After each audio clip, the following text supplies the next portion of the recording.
different flavour to it. India need 25 from 26 now.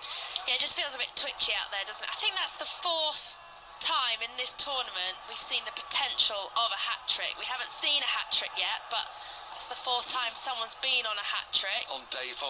Yeah. And the worst example of it, frankly, was yesterday when Megan Shute was on the hat-trick. There were 3 balls left in the innings, and Sri Lanka were 91 for 7, and the Australians had no sight. Sancho, Palmer, Madwaki.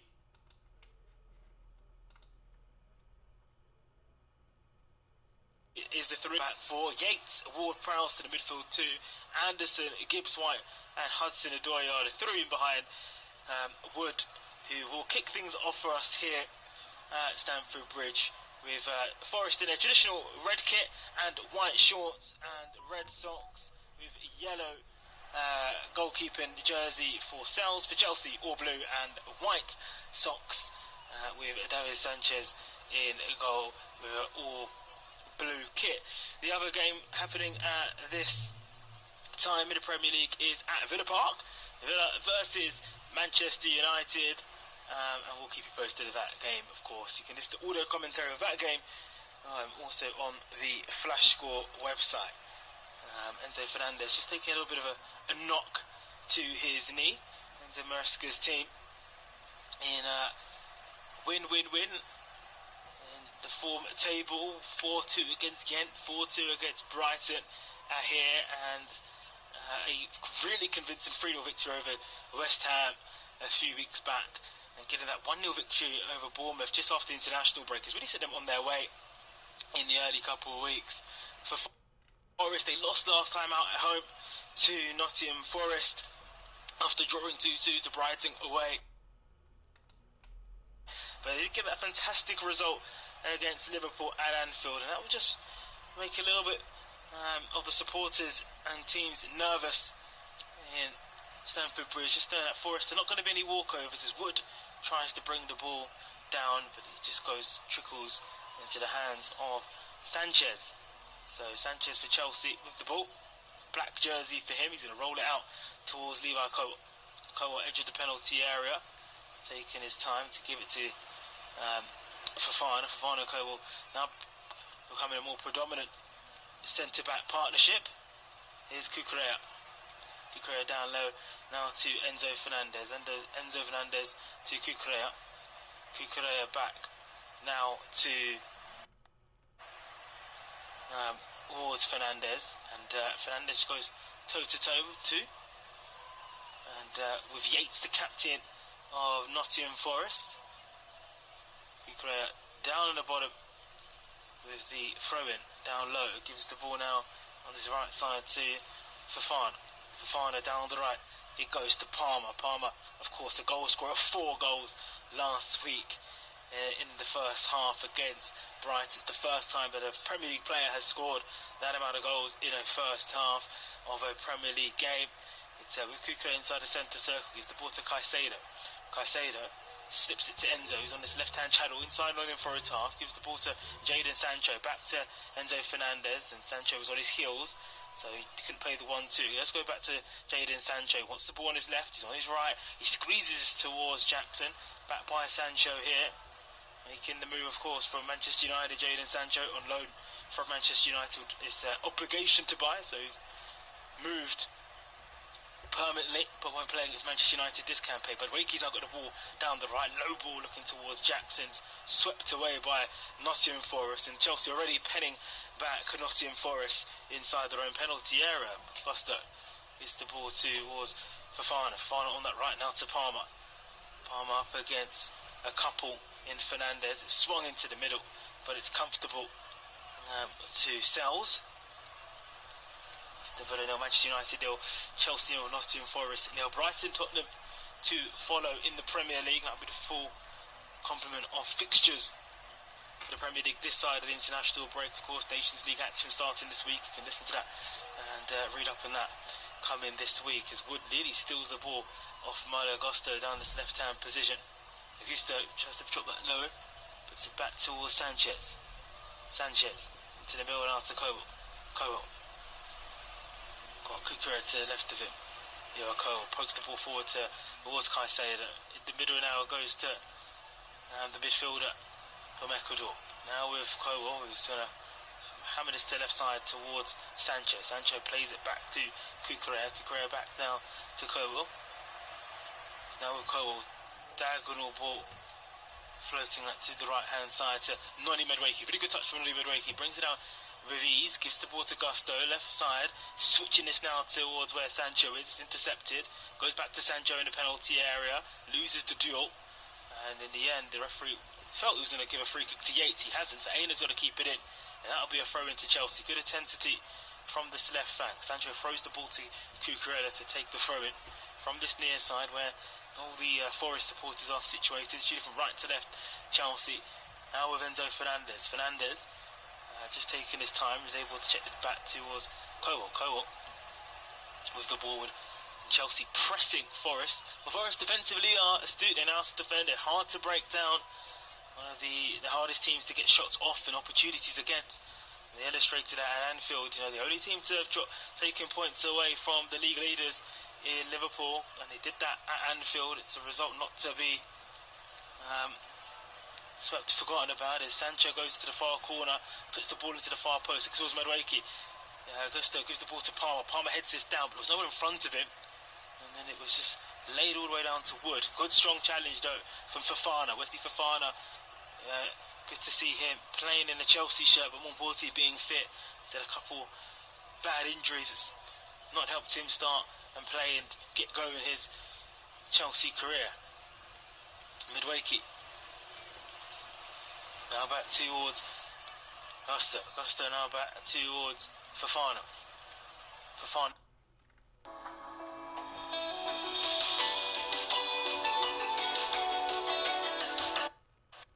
Still with the ball, Jadon Sancho. It's Chelsea nil, Nottingham Forest nil here. Gives the ball to Cowell. Still waiting for the first shot at target from either side, but a lot of possession from Chelsea. Comes down the right hand side. Palmer's now running towards the byline. They did draw to Crystal Palace. Chelsea just before the last international break at home. As the ball swept in from Palmer's on his left foot, but that was cleared away by Forest. It's not gone as far as Caicedo in the middle. It's Morgan Gibbs-White. He's making his return to the lineup after being suspended last week after the sending off he got against Brighton, the last away game, which ended 2-2 a fortnight ago. Here's Hudson-Odoi inside Chelsea's half, down the right. Plays the ball now inside to Anderson, who made the move from Newcastle to Nottingham Forest in the summer. The deal worth €41 million. From Tyneside all the way to the Midlands. It's in the middle with him now. Gives it to Yates. Ward-Prowse is also in there. A few additions. These two heavy spenders in the last couple of windows. Heavy movers.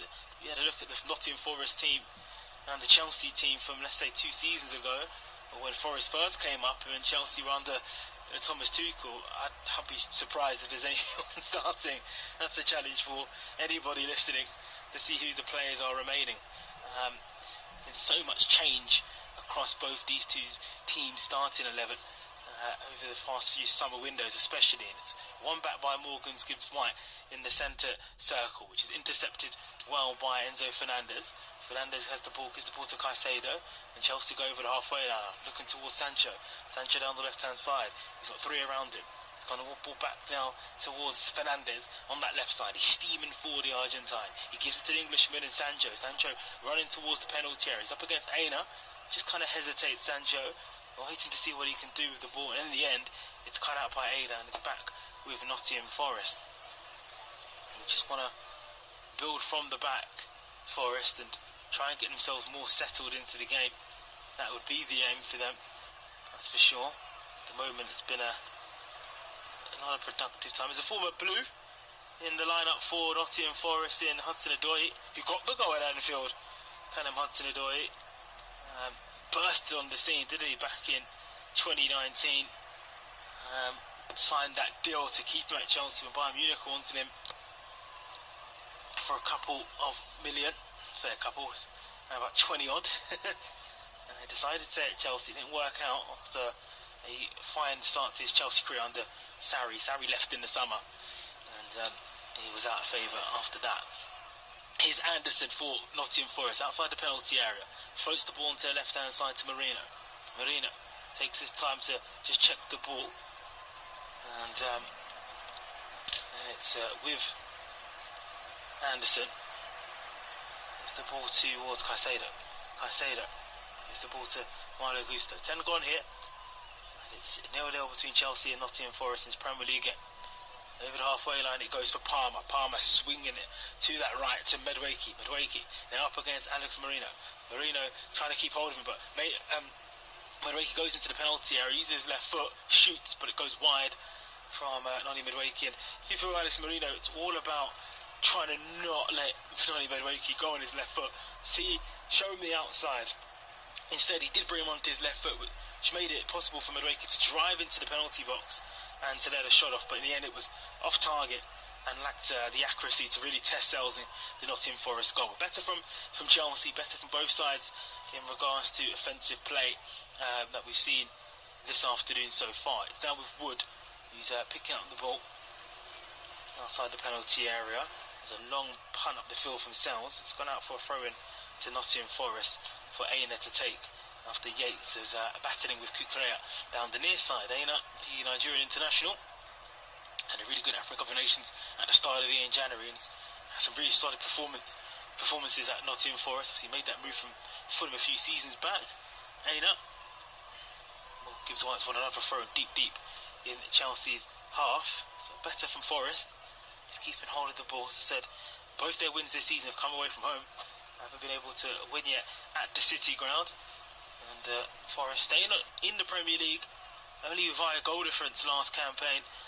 Luton going down because they had a poorer goal difference than at Nottingham Forest. It's their third season in the Premier League after being promoted back in 2022. Here's Aina. He uses his left foot to go long towards Chris Wood. He's there in the far post, played away by Fofana. It's now with Gibbs White. Back to Ward-Prowse. Ward-Prowse swings it to the left where Alex Merino is. Merino rolls the ball forward before floats it to the left side. It's a free header in the middle. And Wood doesn't make the connection. There was a real chance there for Wood to point his head forward and give it a bit more venom. It swung into the middle. The header is now met, but it's a comfortable save for Sanchez. Two good balls into the penalty area from Nottingham Forest. First from Moreno going towards Wood, which was headed. He didn't really get the connection that he liked. Went really behind him. And then in front. Then it was recycled and it was swung in brilliantly by Ward-Prowse on towards Yates' head. Yates' header, he just got something on it. He was left all by himself. If he had placed at either side of Sanchez's goal, it would have been an opener for Forest and it would have been open in this game, but it was thankfully from a Chelsea perspective in the hands of Sanchez and it's comfortable for him. Hai visitatori mentre sei via? Puoi condividere una chiave ospite virtuale per aprire la porta con il cellulare e Ring Intercom. Con Ring Intercom sei sempre a casa. In the middle now with Kukurea, Fofana. It's in the middle now towards Palmer. Palmer throwing a ball to Noni Madueke. Madueke, low ball, looking towards Jackson who goes down. The referee doesn't look towards any sort of penalty. Nico Jackson is the player that's there, and if we just playing it, urging the play to continue. His Sells carving that to left side to Madueke. Now floating the ball to Ward-Prowse. Milenkovic now for Nottingham Forest. Check back to Aina. Aina now towards Gibbs White, trying to squeeze that into the hole for where Wood is. There's a heavy back pass from Enzo Fernandez, nearly latched on by Wood, but it's one well. Here's Palmer. Palmer always go to these half spaces in an attempt. You can't pick it up. He's able to find Madueke, 3 step overs, right footed ball across the face of a goal. It goes behind the goal for a goal kick. But that's the thing, Palmer will go so deep in his own half, he'll pick the ball up, either a fullback or a centre-back, has time to just see the whole picture. He can go central, he can run with the ball, or he can play it to the right-hand side to Madueke, which he's done a few times, done that in this game. Madueke going down the byline, doing the 3 step overs, and then just guides that to the far post. It's gone over the bar. Now Enzo Maresca with the long jacket this afternoon at Stamford Bridge, just trying to get himself warmed up. It's a chilly day in the capital. Wonder what he makes of his team's early start. definitely settled and speaking with authority, talking about where he wants to take Chelsea, speaking about how he feels that Chelsea are going to are a few steps away from the top three, you would say, in Liverpool, Manchester City and Arsenal, but that's the aim, to get there. As Levi Kogel just dropped to the ground. He's won a free kick around about 20 yards outside his own penalty area, so no danger in the free kick that's coming. It's taken short, gives the ball to Fofana. Fofana now towards Kogel. Kogel now to left side to Kukurea. Kukurea to Enzo. Fernandez to dig the ball up, giving the ball towards Fofana. Fofana into the middle to Milo Gusto. Here's Jackson. Jackson's Gusto trying to ship it out to the right hand side. Palmer now with the ball launching long towards Hudson-Odoi. He does keep it in, even though it's the back of his head. Bit of fortune there for the former Chelsea winger. Gives the ball now to Morgan Gibbs-White. Gibbs-White just pokes that forward to Aina, left of him. It's 30 yards away from the penalty area. Hudson-Odoi decides to go for a run, but he's lost the ball. It's good work from Jadon Sancho. Intercepts the ball, but his release of the ball was loose. Nico Jackson's thrown his hands out to Sancho, saying, "Come on, that was a poor ball." Aina now with Morgan Gibbs-White. They do get out though. Nottingham Forest down this right side, squeezed in by Anderson.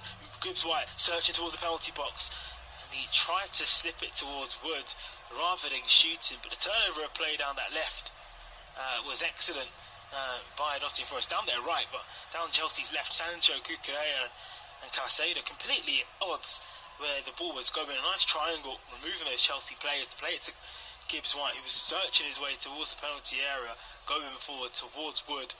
But that was intercepted. Chelsea 0, Nottingham Forest 0. It's with Nottingham Forest though inside Chelsea's half. Gibbs-White again winning the ball down this left-hand channel. It's with Ward-Prowse, who wants to move that ball back to the right-hand side. He's gone back to the left now. Milenko giving the ball to Anderson. Anderson, Bantanis, Marina. Now Nottingham Forest have really settled in this game. And in London, this is a really good contest live here on Flash Score. Audio commentary coming for you. Chelsea versus Nottingham Forest.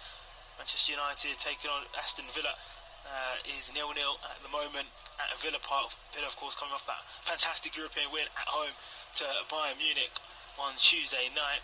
It's down the left though for Nottingham Forest. Beautiful ball inside the centre towards Morgan Gibbs-White inside the centre circle. Spreads this to Hudson-Odoi, but it's intercepted, and Sancho's there to win the ball, and he's giving it towards Kowal now to the right to Fofana.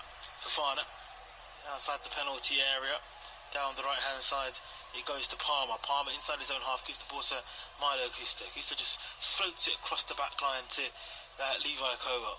That's Villa 0, Manchester United 0, Chelsea 0, Nottingham Forest 0. Latest scores in the Premier League: Lyon 0, Nantes 0 in Ligue 1. There's Bundesliga action to come later today also, with Frankfurt taking on Bayern Munich. Missed all the commentary of that as Jadon Sancho goes on a one-on-one, goes past Aina, he goes more infield than past him, plays to Enzo Fernandez, and that's intercepted and cleared away by Nottingham Forest. Comes back now to Milo Gusto, who goes for goal, and once again it's met by a block from the Forest defenders. Milo Gusto with the green boots.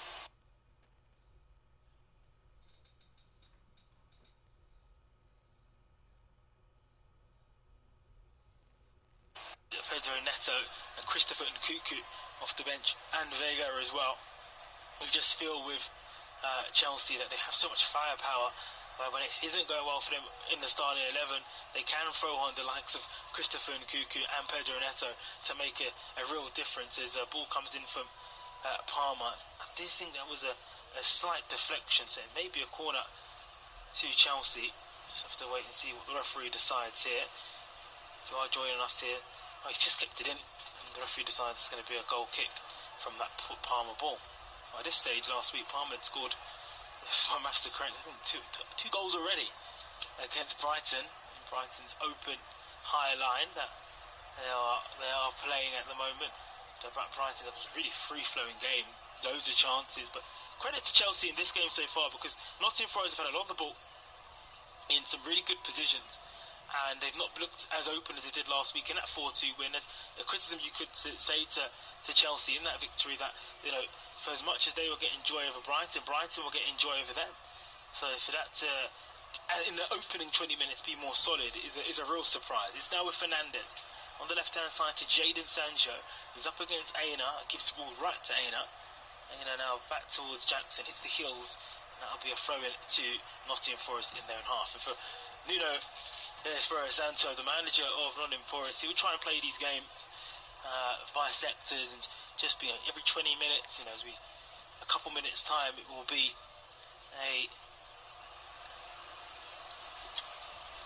it'll be halfway through this half, and you just got another one there. Let's check back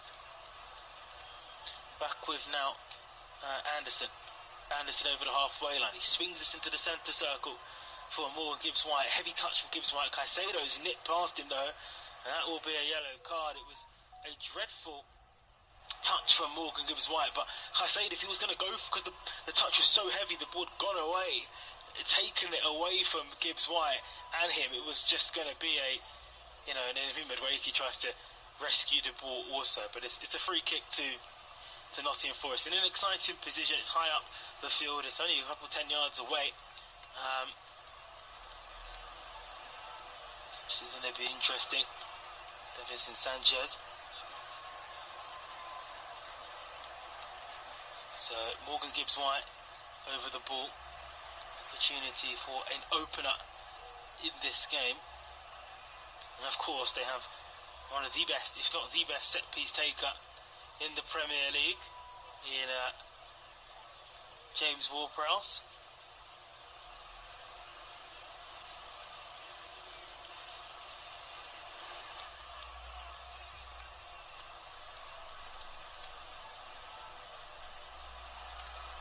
So Ward-Prowse over this free kick. With Chris Wood also lurking. Morello's also there as well. I'd be surprised if it's not going to be Ward-Prowse. It's going to be Ward-Prowse. Right-footed, it goes to no one. It's a real shock and surprise amongst many at Stamford Bridge, including myself. A good position for him to in-swing it in. He kind of just hits it flat-footed. It just goes high and wide. And in the end, it will be a goal kick to Chelsea. So, the men from the back there, Milienkovic and, Wood, wanted a bit more quality in that ball. So with Sanchez in goal, he's taken it short, the goal kick, gives the ball to Cowell. Now Levi Cowell just edging forward inside his own half. It's now to Fofana. Fofana goes in field to Caicedo. Caicedo to Jackson. Good interception, it comes now. It's with Palmer. Palmer running towards the penalty area on his left foot. Palmer onto his right. Goes into the penalty area. Bit of time now from Palmer. While trying to find it to Medwaki. It's all in this quarter of Forest's area. And that will be it's going to be a corner kick. Palmer did really well. Anderson felt he got the better out of Palmer. But Palmer never stopped fighting and wanting the ball. There was also a bit of a shirt being pulled by Anderson, and his leg was, I'm surprised that's not even a free kick. I have to be honest with you.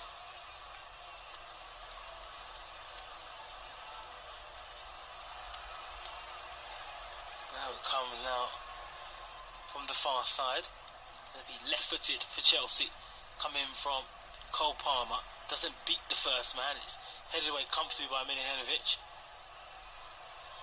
Now with Enzo Fernandez. Fernandez scooping this in the middle to Palmer. Palmer now to Noddy Madueke.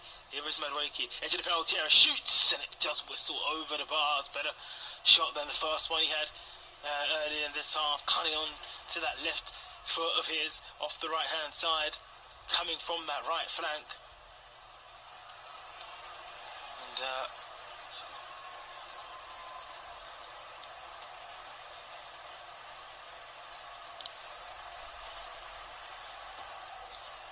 be a corner. The referee's overturned. That would be a goal kick, in fact. And Selms will take it. He's in no hurry, but it does just bubbles in the middle for a few times. Here's Madueke, a heavy touch from him, but he's brought down by Merino. That will be a free kick to take him really quickly down the right-hand side for Chelsea. Malagusta bombing forward, caught Nottingham Forest out of shape, but now the red shirts are flooding back. Still with Malagusta wants the overlap, and Madueke didn't provide it to him, so it made it easy for for Nottingham Forest to get the ball back from Chelsea. Then Madueke, then when he gets close to the ball, commits the foul. It's a poor play from Noli Madueke there, because he wins the foul in the centre circle. They play it early, Enzo Fernandez to Malagusta, and you want your winger to have the overlap as the ball goes through Sanchez's legs from Aina. Aina doing well from this right side. It's where the threats come from Nottingham Forest. So easy that Sancho and Cucurella, they've been able to get beat from him. Here's Aina to take this throw in. Espirito Santo is on the penalty box, throwing the ball back towards Hudson-Odoi. Could start this from both sides, and relatively good form, you'd say. I know that Nottingham Forest did get the victory last week and a slender loss to Fulham at home, so looking for that first home victory. But there is, signs that they're not as wide open as they were last year, and goals will maybe an issue for Nottingham Forest, but they are going to be able to be a harder prospect to beat in the Premier League this season. Madueke, over the halfway line, it goes to Fofana. Fofana gives the ball back to Malagusta. Here it is Cowell. It's with Enzo Fernandez. Able to angle this across towards Fofana. Fofana on that right hand side. Gives the ball to Madueke. Madueke lays it back towards Fofana. Infielder goes to Caicedo. Now towards Fofana. Fofana now towards Palmer. Back to Caicedo. Midfield towards Sancho. Sancho up against Aina.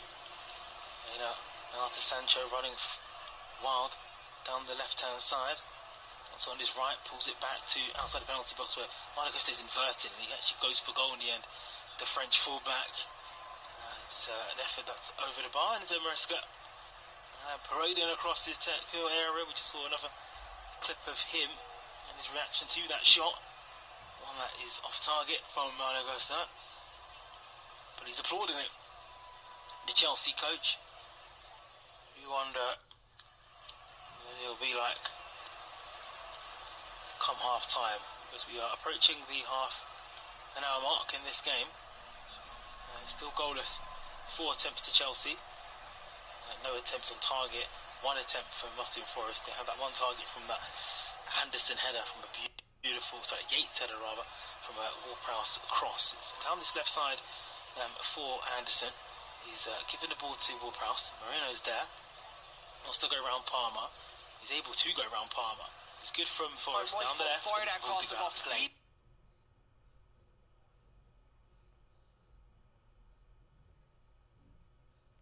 Even if it's forward between you and your goalkeeper and you're going back towards the goal. Yeah, why beat a player once when you could beat him 2 or 3 times? And I dare say sometimes Noni Madueke falls into that trap. In the England squad for the upcoming fixtures against Greece at Wembley on Thursday night, and then in Helsinki on Sunday. Both of those games you can hear on BBC Radio 5 Live, as here Enzo Fernandez is down after a collision in the middle of the pitch, maybe about 10 yards in off of this near touchline. So the referee stops the game to make sure that the Chelsea skipper's okay, and there's yet more words between him and Ryan Yates. Fernandez says, I think that Yates used his elbow. Yates shakes his head and says, no, I didn't. We see the replay there, Stephen Kelly, and there might have been a little bit of a forearm involved, but that has been, if you're just joining us on BBC Radio 5 Sports Extra, that's been a good little midfield battle, almost from the very first minute. I don't think there's much in it. Yates is not led with his elbow, he's not thrown it around, he's just jumped with his arm in the air. He's a good few shoulder above Enzo, so I think anytime he lifts his arms up, he's going to be above him in that situation. I don't think it was a free kick, and the ref didn't give it as a free kick, he just dropped the ball. The ball from Malo Gusto out to the left wing for Sancho. 5 yards in off of the near touch line. Finds Jackson. Gets it back again. 20 yards outside. Now Forest win it back though after Chelsea concede possession, and it's with Ryan Yates inside his own penalty area. Fernandez is now forcing him into a difficult clearance, and it comes off of Enzo Fernandez and out for a throw-in, and Ryan Yates continues to smile at Fernandez. It's going to be a throw-in that Ola Aina goes across to take. Himself, who came through the Chelsea academy, didn't have quite as much joy breaking into the first team as Callum Hudson-Odoi. Hudson-Odoi, who Chelsea sold to Forest for around £3 million, looks like a great bit of business for Nottingham Forest. Yeah, great piece of business. Player already goal, and a really important goal for them against Liverpool this season. But someone who can unlock doors, and if you're going to be under the cosh like this, like they are, can you have an outlet? Can you have a play get forward with him, with Gibbs White and his passing range and his ability to and having Hudson-Odoi, who's got those great legs, being able to run in behind, it does create an option for them. Ola Aina plays the ball back and it bounces awkwardly for his goalkeeper. Self still manages to volley it clear up to the halfway line, and it's just the tiniest little nudge in the back from Cucurella on Hudson-Odoi, which sees the ball bounce and go out for a Chelsea throw-in. Chelsea in imperious form over the last few weeks. They've won 3 Premier League games in a row with 4 in their last 5. They've won 5 in a row in all competitions, and only once in the last 9 seasons has Chelsea started better than this season under Enzo Maresca. But of course, as Gusto goes down inside the centre circle and wins a free kick that he wants to take quickly, gives it to Fofana. Enzo Maresca playing very much the cautionary role in his press conference this week, saying that let's not get carried away.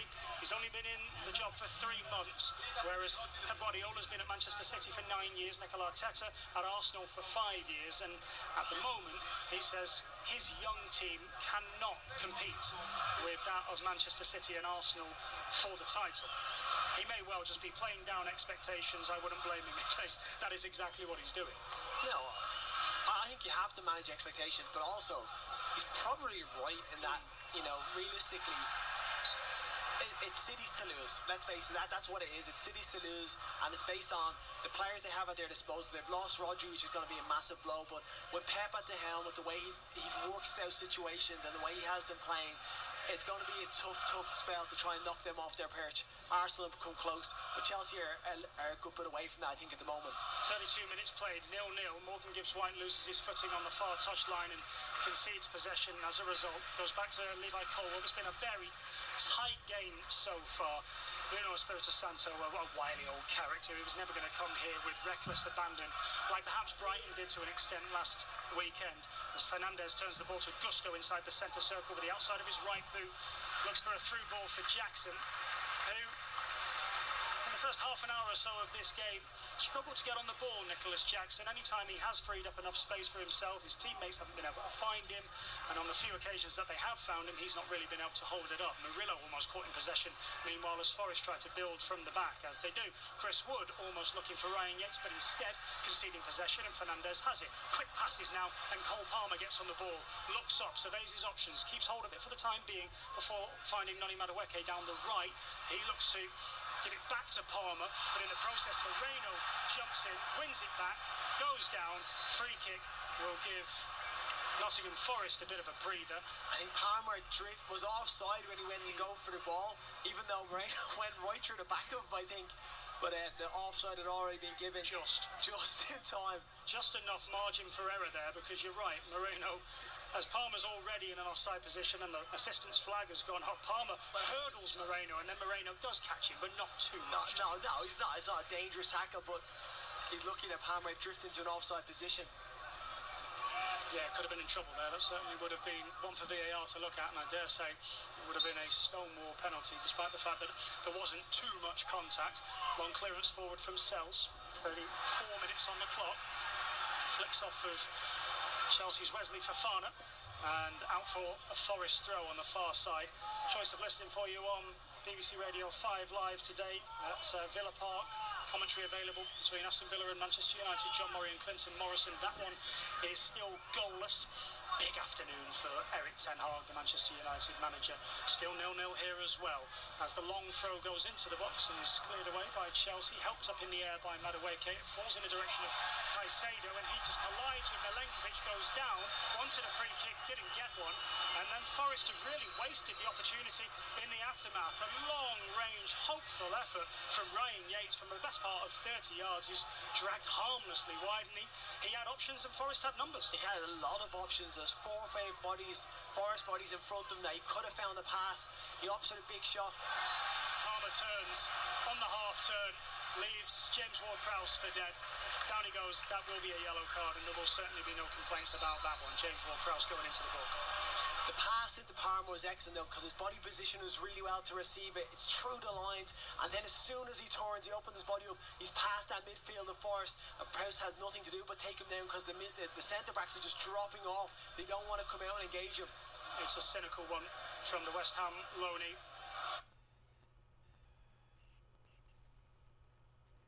And a free kick. This one even too far out for Cole Palmer. It's all of 40 yards, almost dead centre. Fernandez stood over the ball, Palmer there as well. Both mulling over what they're going to do with it. They've got plenty of size, of course, and they change the angle and find Malo Gusto to the right. Now back into Palmer once more with his left foot, hoping to find Cucurella. Just too much put on it. Needed a sandwich, maybe took a pitching wedge. Yeah, and out for a goal kick. He just lifted in. It was a good run from Cucurella. Timed it really well. Just the ball, the trajectory, it wasn't high enough. He's pinged it a little bit. It'll be a goal kick then. Murillo, who's been linked with everybody that's got a big enough wallet really, from Chelsea to Liverpool to Real Madrid, after a stellar first season since joining from Corinthians a year or so ago, as Gibbs White nearly picks up the ball, but by Caicedo will get there first. Sancho stabs it away from Aina, and he races off in behind into the penalty area. Aina does really well to get back in front of him. There's Caicedo, Yates in front, offering a bit of support. Sancho again on the left wing to Jackson. It's all about 2 yards outside of the penalty area. A couple of passes exchanged between Jackson and Jackson from Cole Palmer. Yates in front of him. Back up the line he goes to Cucurella. Now Enzo Fernandez, and Fernandez will square it across the midfield with 37 minutes on the clock. Chelsea 0, Nottingham Forest 0, but all Chelsea in the attacking areas of the pitch. The closest they've come probably through Noni Madueke, with a couple of sighters from range that have whizzed just over Matt Sell's crossbar. Here is Fernandez again, just inside of the Forest half, to Fofana and out to Malo Gusto on the right wing. What's interesting is that that's all come from, so Chelsea have got the ball back from Forest just being silly. Why give your goalkeeper the ball on his weaker left foot from a goal kick, just for him then to try and shell it on his left foot, and it goes half the distance it will go if it was on his right foot. He just stepped up and took it. Just invites the pressure from Chelsea. Gusto, dead centre, 30 yards out towards Sancho on the left wing on his right foot, floats the ball into the 6-yard box, rather harmlessly into the gloves of the goalkeeper Matt Sells, who's, as I mentioned, been largely untroubled. He's kept 2 clean sheets already this season. He joined in January. He only kept 1 clean sheet in the entire second half of the season, but that only speaks to the improved defensive side of the ball and the game that Nottingham Forest have managed to establish over the summer under Nuno Espirito Santo. Here come Forest through the former Chelsea man Callum Hudson-Odoi into the middle of the midfield, and now across to Elliot Anderson inside the penalty area down the left, hits it with his right foot, blocked by Gusto, comes out only as far as Moreno, who sends it straight into the gloves of Robert Sanchez, who says thank you very much, that's catching practice. And they now look to hit them and turn and move quickly, but Murillo's read their intentions. Here comes Murillo, the giant Brazilian, who hits it from the edge of the box, draws a save out of Sanchez. That was nowhere near as comfortable for Chelsea. Brilliant reading of the game from Murillo, and some effort with his left foot as well. That was travelling.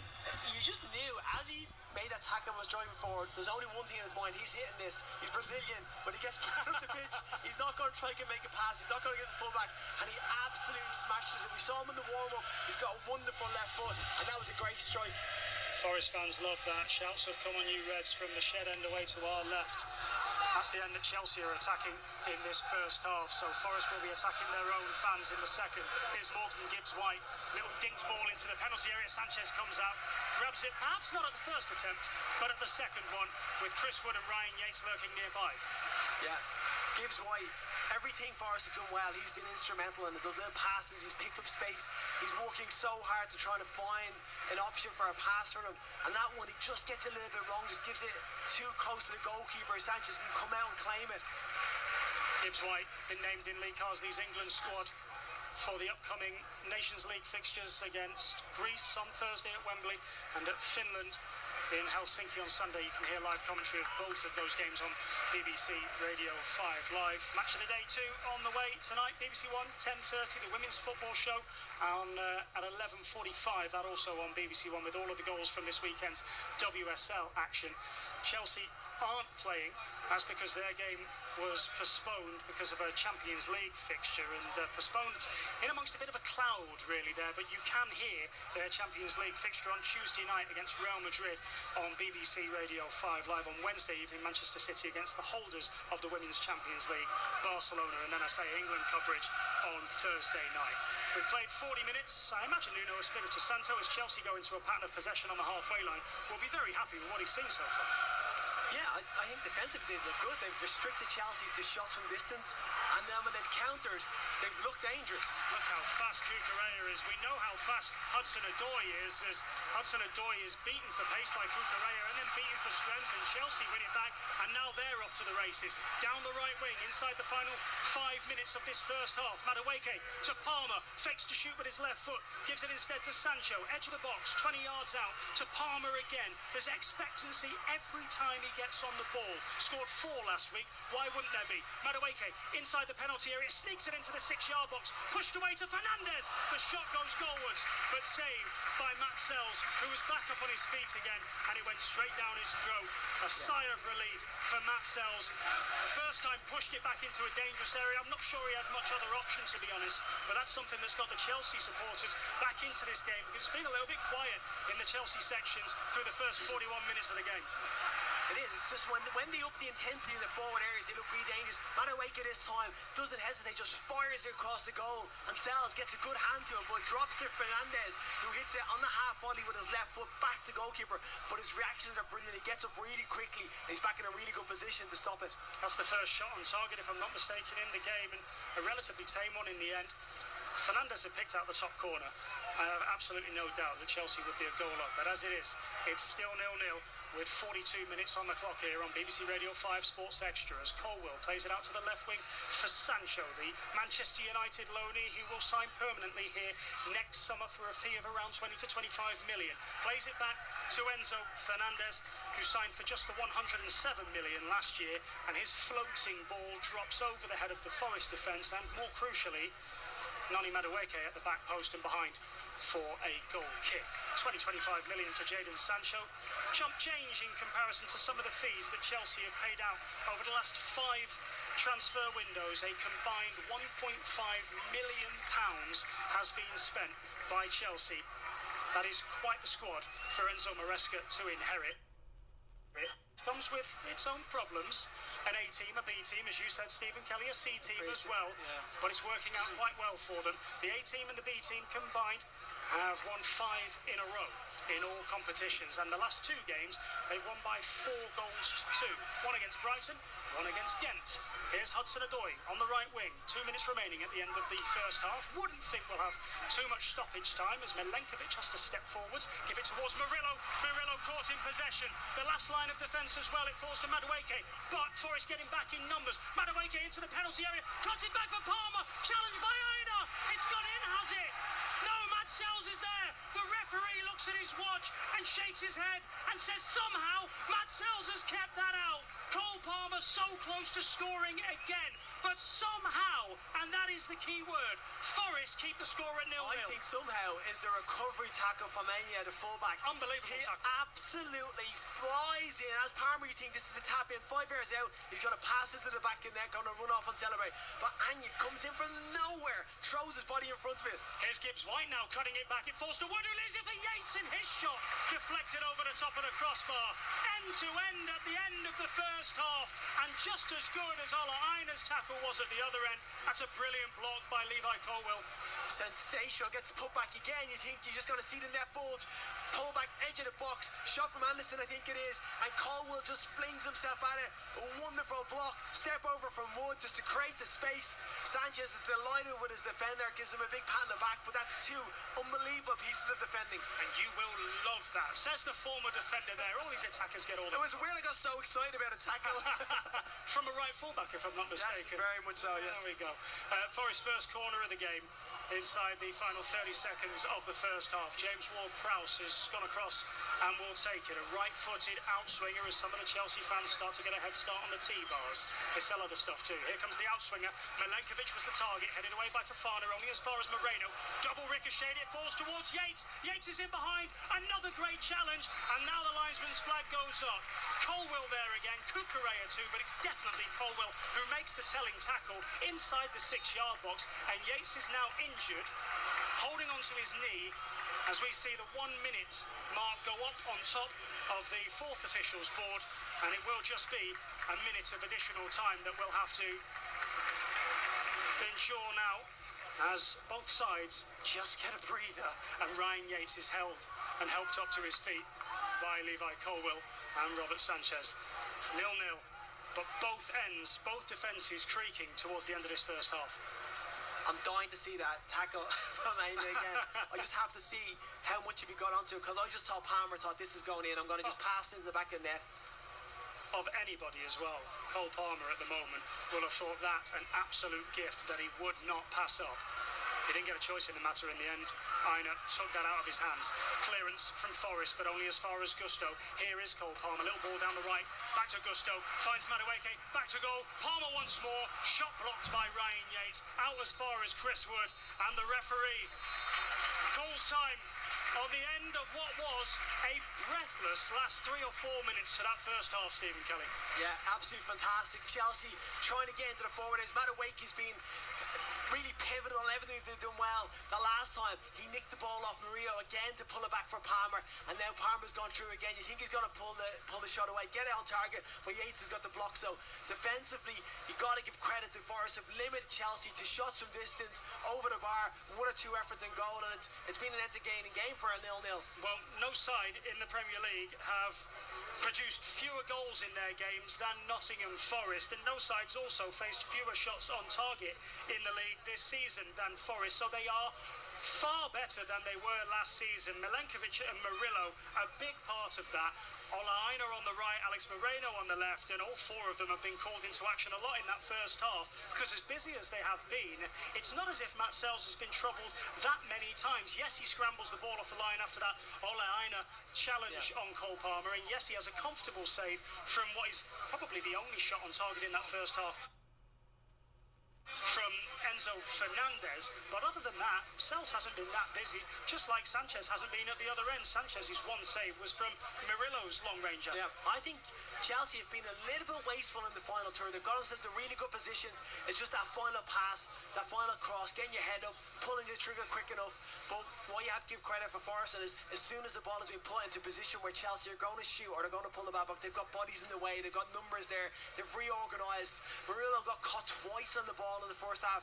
He has to cut that out because Madueke's pounced on him and almost cost him. Just a little bit of sloppiness kicking in, but for the best part of the game, Forest have looked solid, and Chelsea have flattered the sieve in the final third, I think. Is it a case of the pressure and the time, and there will be a moment that will just come for Chelsea, or does Enzo Maresca look to that bench? He's got Christopher Nkunku on the bench, who scored 7 goals in 9 appearances this season, albeit only one of those in the Premier League, at the winning goal at Bournemouth. Does he have to make a change, or will all of this pressure and all of that possession eventually pay? I don't think he changes that. I think he'd be happy enough with the way they played. They dominated the game. They've limited the Forest. A couple of counter-attacks where they've looked dangerous, but I don't think he's going to be worried.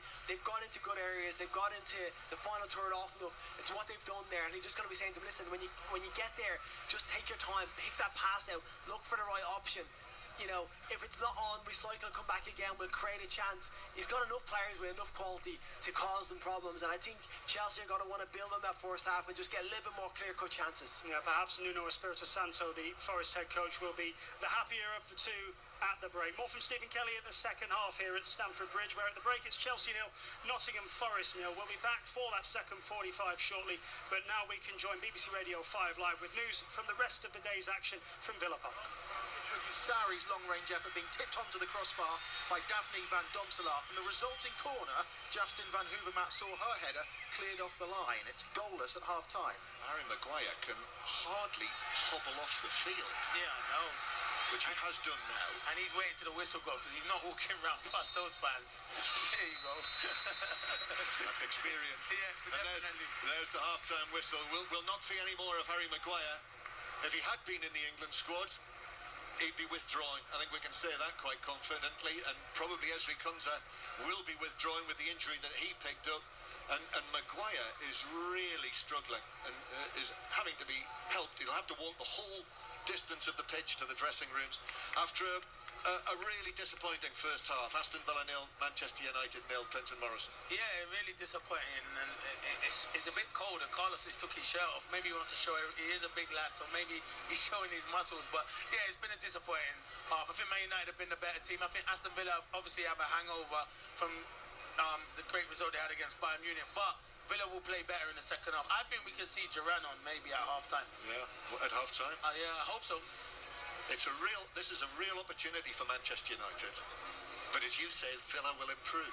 Yeah, they will improve. Man United have been a better team, but they haven't really troubled Martinez apart from the shot where Cash lost the ball and Rashford came inside. So that's where they've struggled this season. You said the amount of goals they've scored, John. It's been a real struggle for them to create stuff and test Martinez so far. Well, next to nothing for Manchester United, but similarly at the other end with Aston Villa. So therefore, we have a scoreline as Harry Maguire hasn't even reached the halfway line yet of Aston Villa 0, Manchester United 0.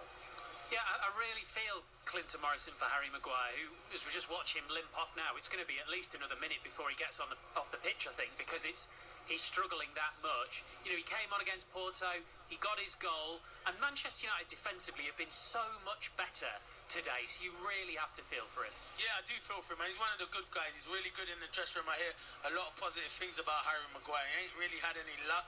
As I say, scored the big equaliser against Porto, and you're thinking he's definitely going to start because defensively they haven't been good enough. But I saw straight away, Crossy, 5-6 minutes ago, he signalled to the bench to Ten Hag. I don't know why they didn't make the change then, because he didn't signal and say he was struggling. But that's Harry Maguire. He always wants to give it a go, and it's another huge blow for him. Much better defensively, but still poor going forward, aren't they? I mean, I agree with what both of you have said in commentary. It does feel like an opportunity for Manchester United because Villa do look a little bit flat, and yet they're not creating chances, are they? No, they're not. Yeah, and defensively better because Villa have not really been a threat going forward, and they've got a couple of injuries. I get that, and there's a hangover from the Bayern Munich game. But it's going forward, and you're looking at, can you get the likes of Garnacho, Rashford, Højlund, Bruno Fernandes into the game? And they haven't. And when they have been on the ball, they've lacked quality in that final third. OK, Clinton, John, thank you for the time being. So 0-0s across the board. Villa 0, Manchester United 0, and on 5 Sports Extra, Chelsea 0, Nottingham Forest 0 at half-time. We'll take our first trip to the Amex out of our 4:30 game, which is Brighton versus Tottenham Hotspur. We'll be in the Championship. We'll go to Pittodrie. We've got the rugby union between Saracens and Exeter about to get underway. Back to Longchamp and the women's T20 cricket. Loads to fit in then before the second half. Let's get the news now with Joe Hornby. This is BBC Radio 5 Live. Listen on BBC Sounds. Sue Gray has resigned from her role as the Prime Minister's Chief of Staff. She will take up a new government role as the Envoy for Nations and Regions. In a statement, Sir Keir Starmer thanked her for all of her support. Here's our political correspondent, Harry Farley. Controversy has surrounded Miss Gray for several weeks now. The BBC revealed a few weeks ago that she was paid more than the Prime Minister. She's been subjected to several briefings, I suppose, from people inside Downing Street, criticising her role and how she's running Downing Street. I've spoken to several civil servants and political advisors who have expressed frustration. The Israeli military is calling on residents in parts of southern Lebanon to evacuate. It follows some of the heaviest bombing to date of the capital Beirut as Israel continues its campaign against Hezbollah. The Israeli ambassador to the UK, Sipi Hotovali, told the Sunday with Laura Kunsberg programme it was Hezbollah's fault. Why those civilians had to leave their homes? Because they had ammunition and rockets in their homes that Hezbollah used them as human shields. This is Hezbollah's fault. The south of Lebanon, by sitting on our border, Hezbollah was planning to do the same ground invasion that Hamas planned. Israel cannot afford another 7th of October. A woman has been killed and several people wounded in an attack on a bus station in the city of Beersheba in southern Israel. Police say they believe it was a terror attack. The suspect has been shot dead. And a flight has been delayed at Manchester Airport after a man got onto the wrong plane. It's understood he had been due to fly on another EasyJet service but boarded the Milan-bound flight on Friday evening. Everyone had to get off while extra security checks were carried out. If you love your pop, this is right up your street. Pop Top 10 with Scott and Rylan. We've picked some of the most hotly contested questions of all time. Vuoi dare in permuta la tua auto? Stop! Su noicompriamoauto.it puoi ottenere da centinaia a migliaia di euro in più. Quanto vale davvero la tua auto? Basta inserire i dettagli del tuo veicolo per visualizzare il prezzo di vendita. Vale la pena confrontare. Ottieni subito il prezzo della tua auto su noicompriamoauto.it.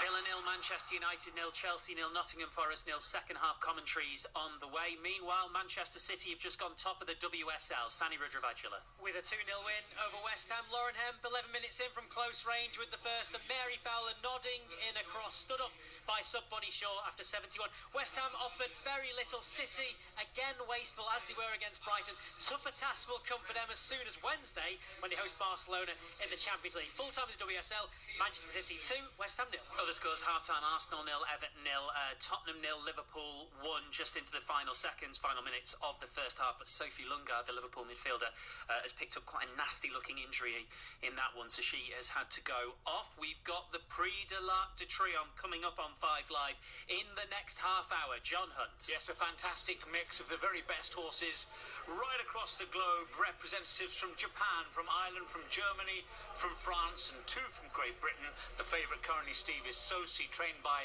the mercurial Andre Fabre, brilliant trainer. He's bidding for his 9th Arc success this afternoon. Aidan O'Brien's Los Angeles, the Irish Derby winner, is second favourite. And for Great Britain, Rafe Beckett's Blue Stocking, who will love the soft ground, third favourite. A wide open arc, 25 minutes away. Really looking forward to that. Thank you, John. Yeah, 3:20. John Hunt will be bringing us commentary. Day 4 of the Women's T20 World Cup. India have already beaten Pakistan today by 6 wickets. Scotland next up, looking for their first win at their first ever T20 World Cup. They are taking on the West Indies at the Dubai International Cricket Stadium. Dan Norcross.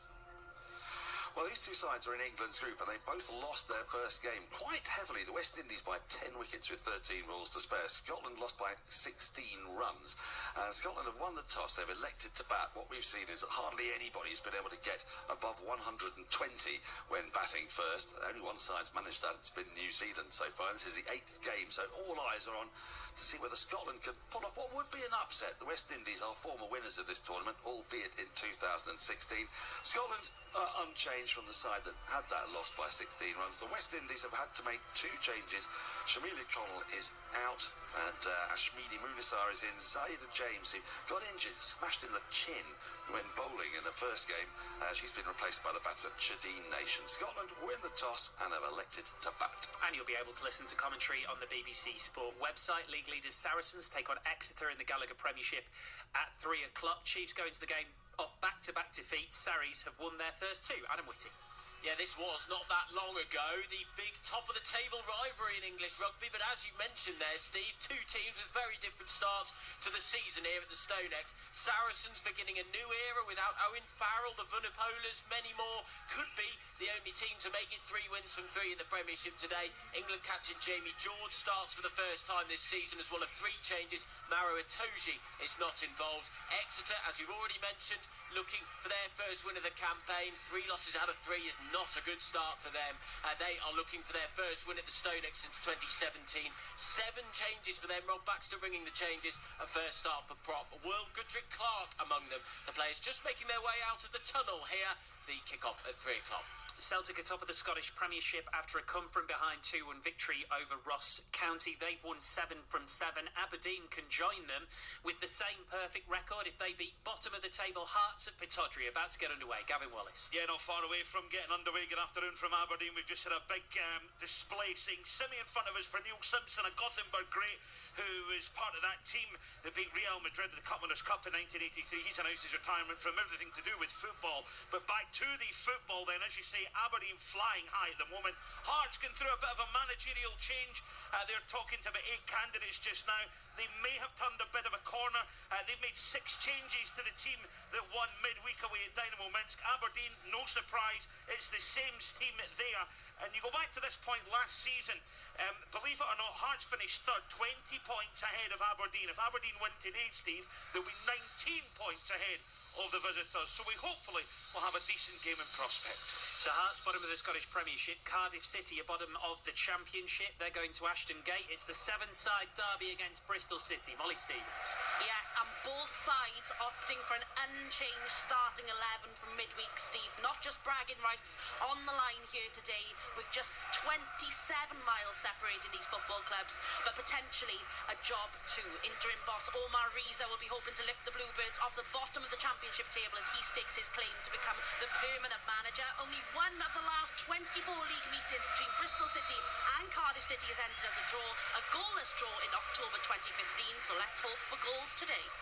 Thank you very much, Molly. We'll be back to Villa Park shortly. Brighton against Tottenham is the 4:30 commentary on Premier League Sunday. Chris Wise and Mark Warburton, our team at the Amex Stadium. Good afternoon, chaps. Hello, Steve. Good afternoon. Good afternoon.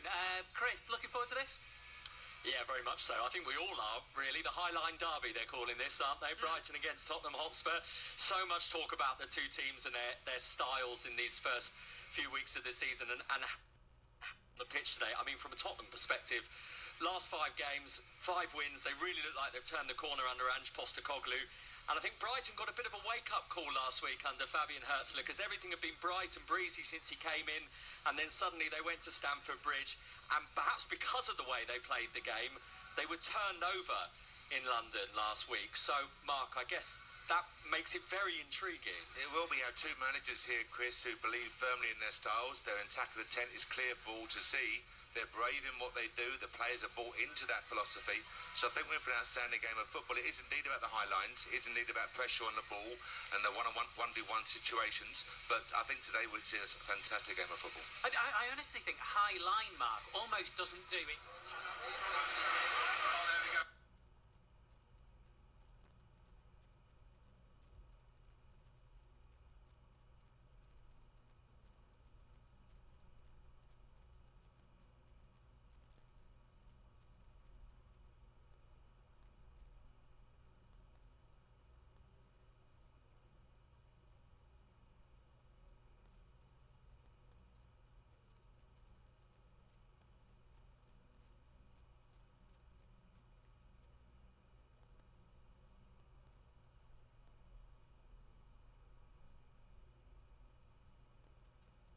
Ball and the one-on-one, 1v1 situations, but I think today we'll see a fantastic game of football. I honestly think high line, Mark, almost doesn't do it.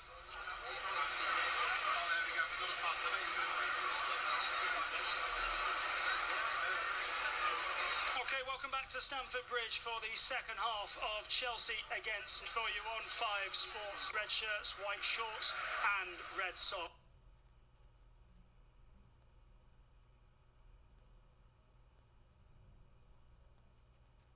On the other hand, have made 2 changes from their 1-0 home defeat to Fulham, with Callum Hudson-Odoi returning to his old club in alongside Morgan Gibbs-White, who comes back from a 1-game suspension for Awonyi and Dominguez. Both of those are on the bench. So Chelsea with Sanchez in goal, a back 4 of Gusto, Fofana, Colwell and Cucurella in midfield, Fernandes and Caicedo, Madueke on the right, Sancho on the left, with Palmer in behind. Jackson for Forest, Sells in goal, a back 4 of Aina, Milenkovic, Murillo and Moreno.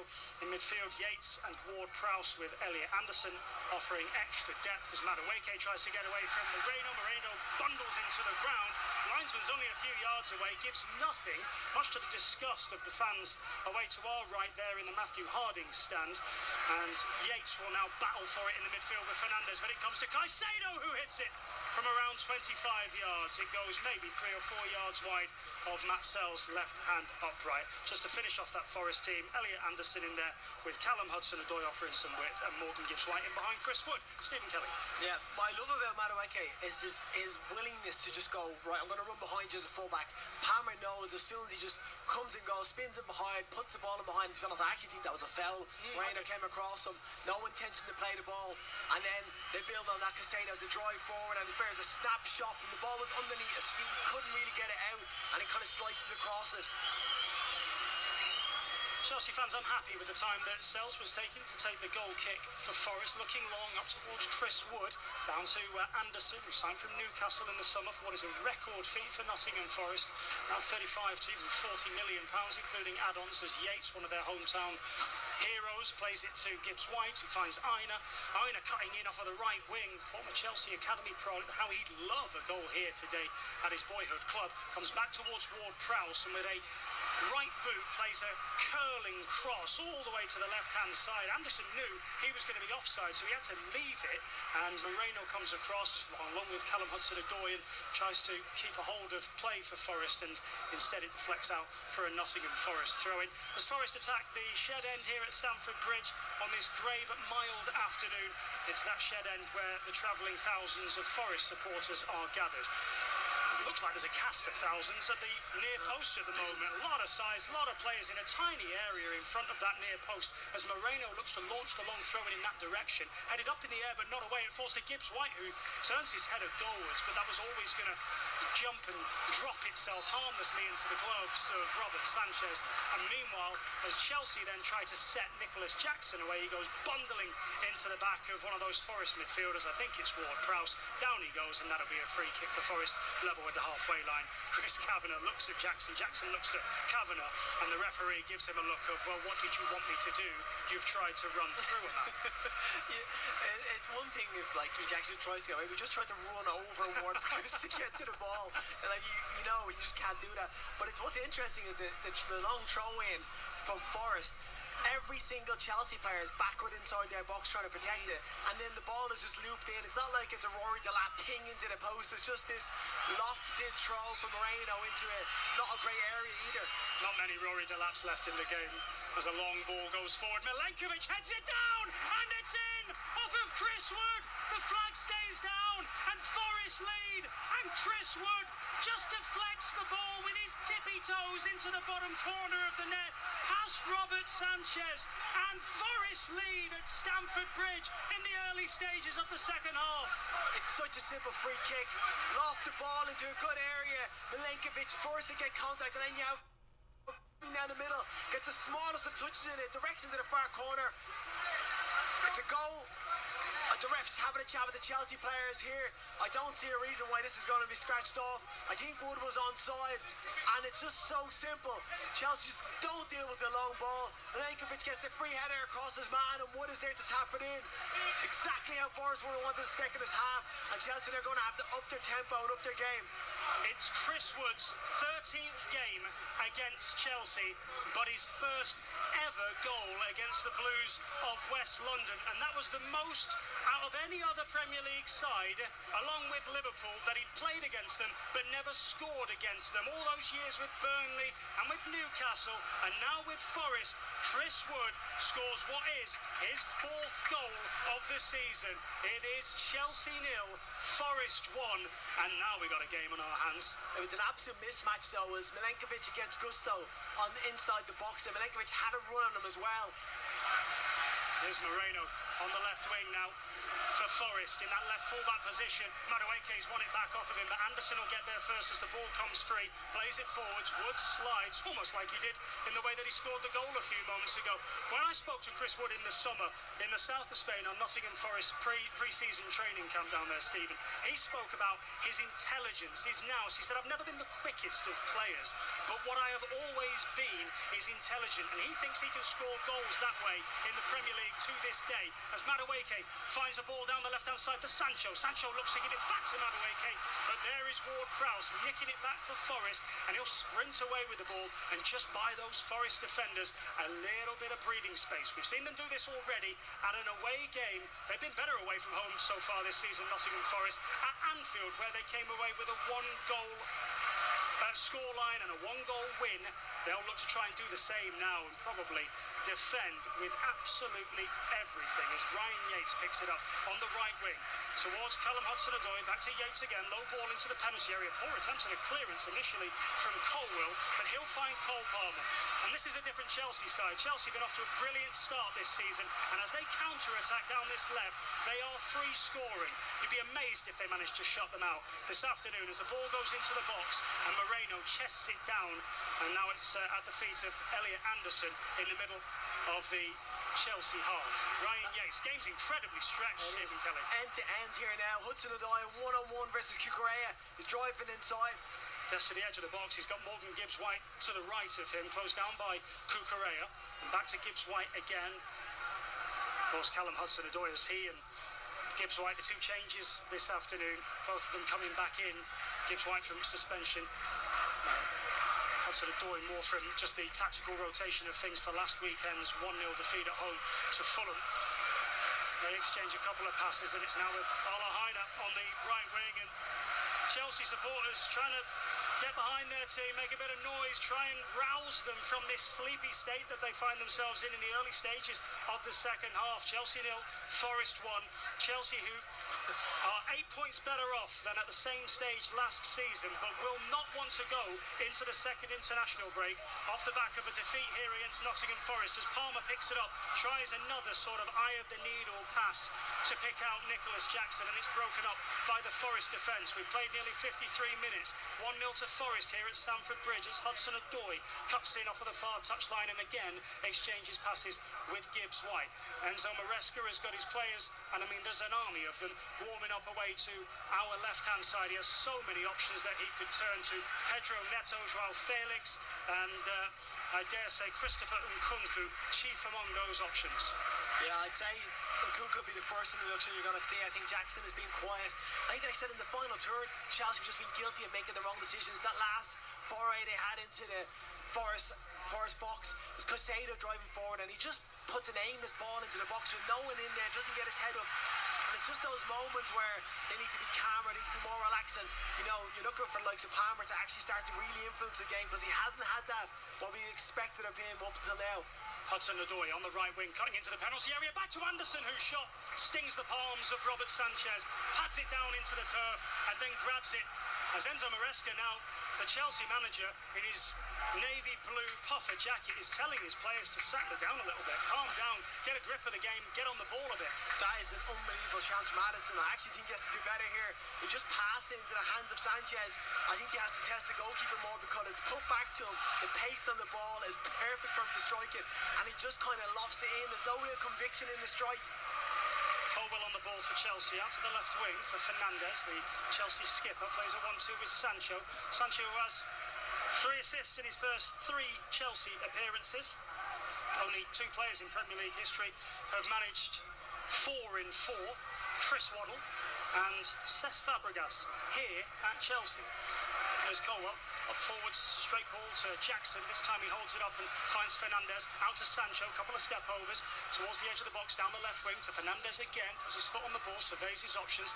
It's all very much close-quartered stuff, and so he takes a touch, brings it out to the right, and here's Madueke, one-on-one with Moreno. Looks to get to the byline, does do, squeezes the cross in, but there's Ward-Prowse to intercept at the near post, and Anderson's clearance is deflected, comes back to the former Newcastle boy, holds off Malo Gusto, goes down and wins a free kick 5 yards or so inside of the Nottingham Forest half. We played Second half, if you're just joining us on BBC Radio 5 Sports Extra, Nottingham Forest in front by 1-0.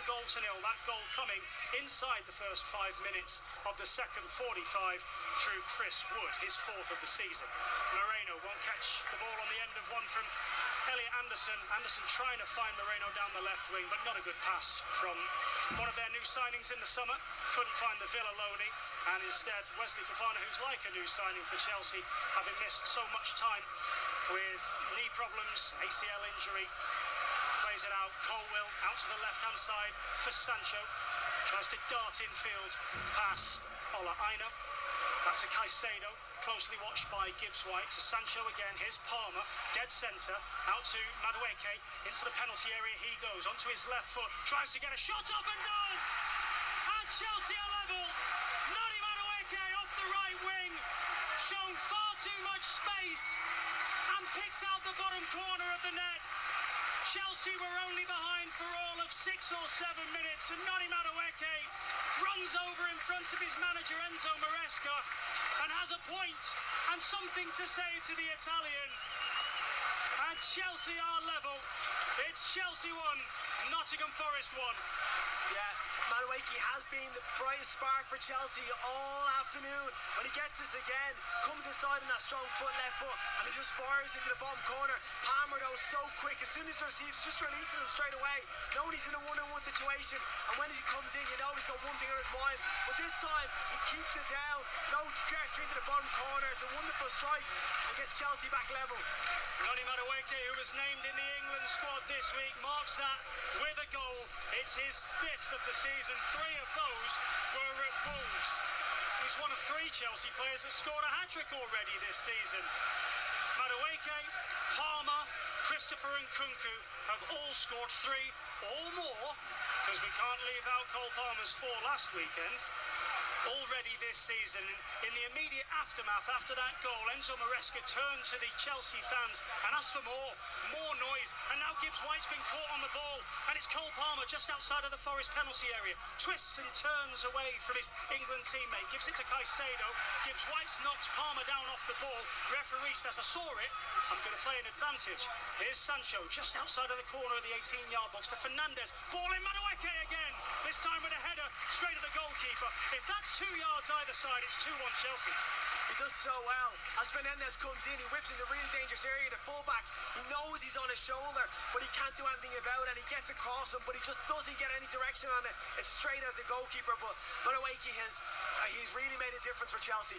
We have got a game on our hands here on BBC Radio 5 Sports Extra. It's goalless meanwhile at Villa Park between Aston Villa and Manchester United. You can listen to that one on BBC Radio 5 Live. Callum Hudson-Odoi has it on the right wing for Nottingham Forest. To Ola Aina, white boots with an orange tongue, he exchanges passes with Hudson-Odoi, and Aina skips between a couple of Chelsea players before losing the ball. Here's Nicholas Jackson, Stamford Bridge alive now, sort of noise in the second half that we didn't get at any moment in the first. Here's Sancho on the left wing, James Ward-Prowse in front of him, into the penalty area, onto his right foot, finds Madueke again, and he puts it over the top of Matt Sell's crossbar, and Ryan Yates has gone down off the ball.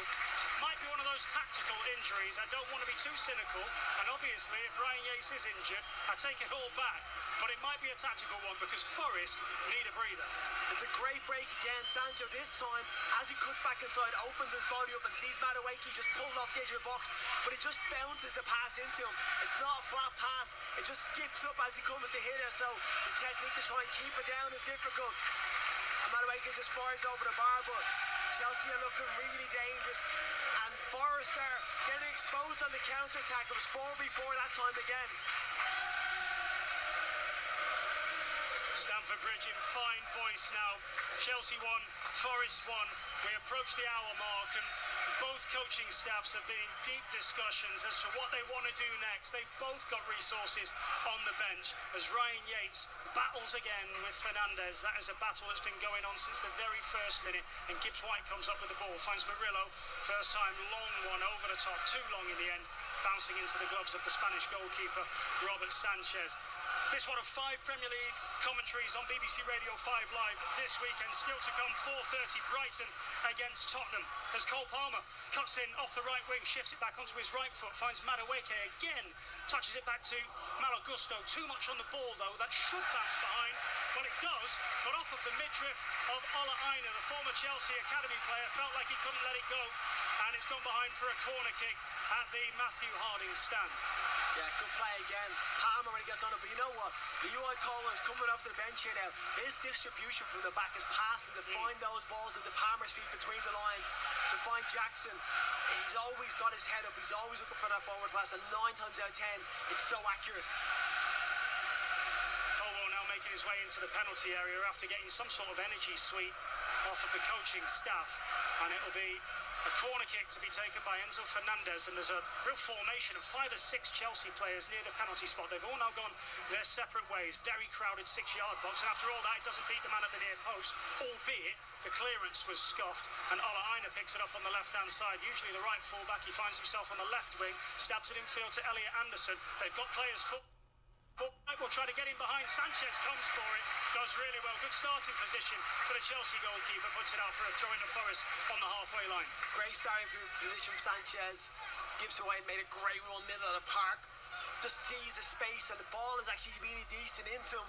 But Sanchez's position is wonderful. He comes out and makes no mistakes, just comes right through it, puts it out for a throw in. There's a frantic energy to this game in the aftermath of those 2 goals. Those goals coming within 7 or 8 minutes of each other. First of all, Chris Wood making it 1-0 to Forest at the shed end, and then Madueke equalising for Chelsea as Fofana and Wood battle for a header. It comes up of the Frenchman last, and that'll be another Forest throw-in, this time about 30 yards down the left touchline and inside of Chelsea territory. So much live sport to come. Still come on BBC Radio 5 Sport Extra from 4 o'clock.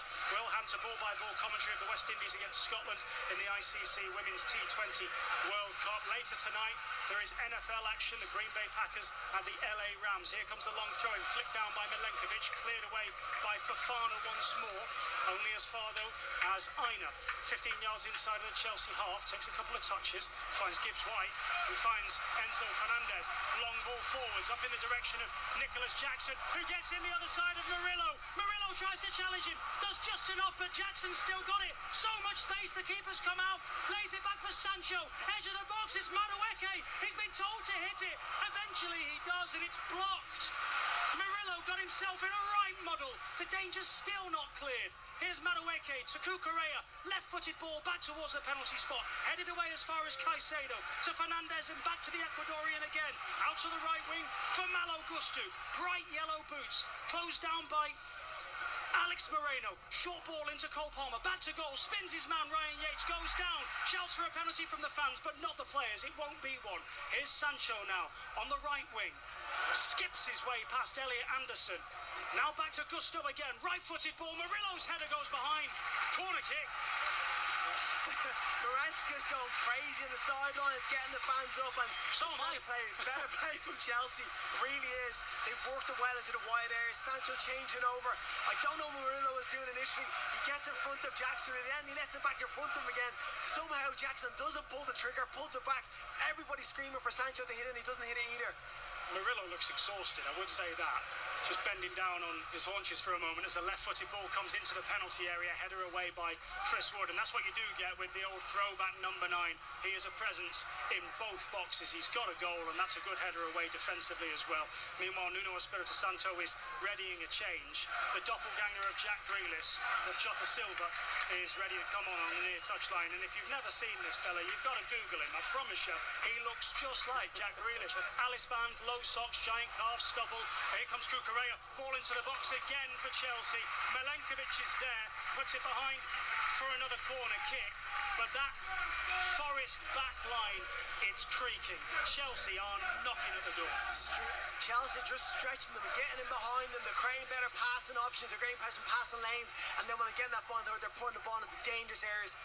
Milenkovic has to do so well to clear that. He's sliding back towards his goal and puts it out for corner, but they're under a lot of pressure. Look at the whole 2 teams are in the space of the 18-yard box. That is a crowded phone box right now. Or it'll feel like a phone box anyway. Another in-swinging corner on the way. Fernandez, he hasn't beaten the man at the near post again. Out towards Palmer.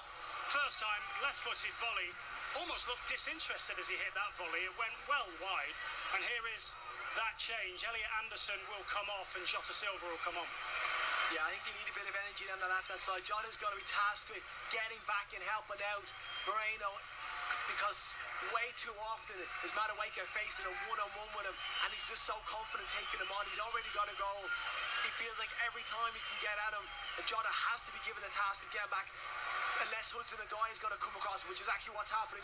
Hudson-Odoi has been shifted to the left, and he's been given the task to help out against Madueke because it's caused them too many problems. Well spotted, sir. You picked up on that change there very well. That's the voice of Stephen Kelly here with us on BBC Radio 5 Sports Extra. As I say, cricket to follow us here, and NFL action later on this evening with Stephen Powell and Greg Brady this week. On Thursday, England against Greece. That one live from Wembley. On Sunday, England in Helsinki to take on Finland. BBC Radio 5 Live, the place to listen to both games. With the clash of heads, I think, James Ward-Prowse is down. And the clash of heads happened with one of his own teammates. It's Nikola Milenkovic, who is rubbing the back of his head. He looks fine, all things considered. James Ward-Prowse, not so. And having stood and looked Nikola Milenkovic in the eye a couple of times, I'm not surprised he's okay and Ward-Prowse isn't. Ward-Prowse is now getting up to his feet. His own teammate goes over, the giant Serbian, who signed in the summer £12 million from Fiorentina, where he was the Italian side's captain. He's also the Serbian national team skipper, and tells his teammate, "You're all right," in the way that a father would pick up their son, ruffles him on the head and says, "Carry on, kid." He is a towering figure, and him and Murillo have been tested today. They really have, but can they stay at it? Chris Wood chests the ball into the midfield. The on-running battle of Fernandez and Yates continues, and Fernandez just moves his left arm in the direction of Yates. Yates goes down, and he's on his haunches at the moment, as if to say he's elbowed me. Not really. His arms are up in the air. The two of them are engaged in some weird sort of line dance, and Risveglia i tuoi sensi, Glisel di 6, la nuova fragranza maschile ricaricabile, il Seimiake. And yet, are also having words. Jota Silva's moved the Argentine World Cup winner away, and I think the referee Chris Kavanagh is just going to have, as I say, a little chat to the Chelsea skipper, along with Cucurella and Colwill. And Forest won't mind that at all, as Milenkovic turns to his fellow defenders, particularly Murillo, and he points to his temples with both index fingers and says, "Come on, let's stay switched on." Yeah, you know what? I actually think there was more to that than the ref dealt with it quite well, but I think Fernandez does lift his elbow into his face. I don't think he's not thrown it by any way of the stretch of imagination, but he does lift it towards him. I mean, the smaller figure, there's no real reason for his arm to be up that high.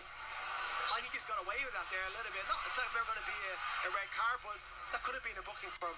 68 minutes on the clock here at Stamford Bridge. And it's Chelsea 1, Forest 1. The ball goes back to Sanchez, who plays it out to Colwill. And Colwill will find Malo Gusto, who inverts from the right fullback position into more of a defensive midfield role. Palmer now finds Madueke, who will look to skip away from Moreno to the byline. Moreno skips in front of him instead and puts it out for a corner kick, and it's now Madueke's turn. It's like the players and Maresca, they're all cheerleading the fans, saying, give us more noise. Scored so many goals. We've won 5 in a row in all competitions. Give us a little bit more noise. This time they take what is their 5th corner. And Palmer takes it quickly. Low ball in, headed away by Yates, only as far as Fernandez. Poor ball from Fernandez, and now Forest will look to counter-attack. Morgan Gibbs-White has James Ward-Prowse to his left, and Callum Hudson-Odoi is racing away down the left. That's where the ball goes, into the penalty area, held up by Cucurella onto his right foot. Back to Gibbs-White, space for a shot, skips it past one, hits it with his left foot. Brilliant block by Malo Gusto. Double ricochet comes off of Madueke. Referee says that's handball, and it'll be a Forest free kick, probably 25 yards out, just to the left of centre. But meanwhile, more pressingly, Gibbs-White is still down, and the Forest players, his teammates, are waving furiously to the bench to say to the medical team, get on here quick, Gibbs-White's badly hurt. You know, it's as he goes to strike on his left foot, it's a wonderful block by Cucurella, comes flying in, and there's no contact with the player, but his right foot gets caught on the ground, and you see he just goes over it slightly, his standing foot. So it looks like he's twisted his ankle. It's a wonderful piece of defending again from Cucurella. it would be the worst possible news from a Forest perspective. We saw how they struggled a week ago at home against Fulham, their first defeat of the season in the Premier League, a 1-0 defeat.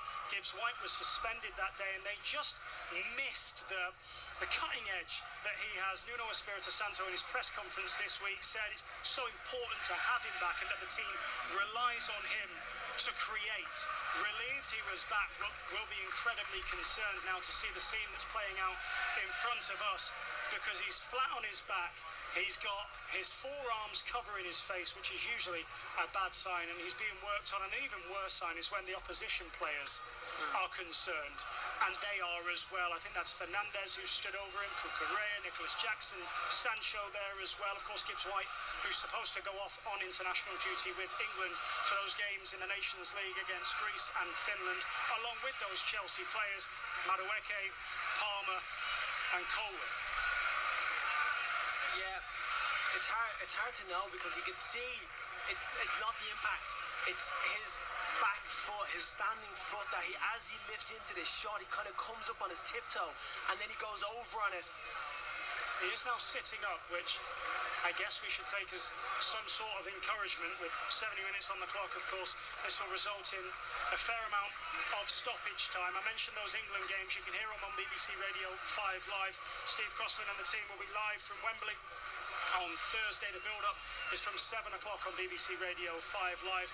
And then the game in Helsinki against Finland is on Sunday again. You can hear that one. We've got two Women's Champions League matches on the way this week. On Tuesday night, it's Chelsea against Real Madrid. On Wednesday, Manchester City against the holders of the Women's Champions League, Barcelona. Next Saturday, live coverage of the Super League Grand Final from 6 o'clock on BBC Radio 5 Live. And of course, still to come on 5 Live today, Brighton against Tottenham. That one live from the South Coast on BBC Radio 5 Live, a 4:30 kick-off in the company of Chris Wise and Steve Sidwell. The only other Premier League game that's going on at the moment, Aston Villa 0, Manchester United 0. Morgan Gibbs White still down, and as I glance down, if you've never been to Stamford Bridge, the press box where we're sat is only about 8 or 9 rows behind the Chelsea dugout, and the ambulance staff with their stretcher have just mobilised away to our He's up right. though, he's limping off there, Yeah. so the stretcher won't be needed, which is hopefully a good sign, but like I said, Gibbs White hobbling away, and Malagusto, who made the challenge he had to make, and a good challenge at that, goes across and checks on Gibbs White.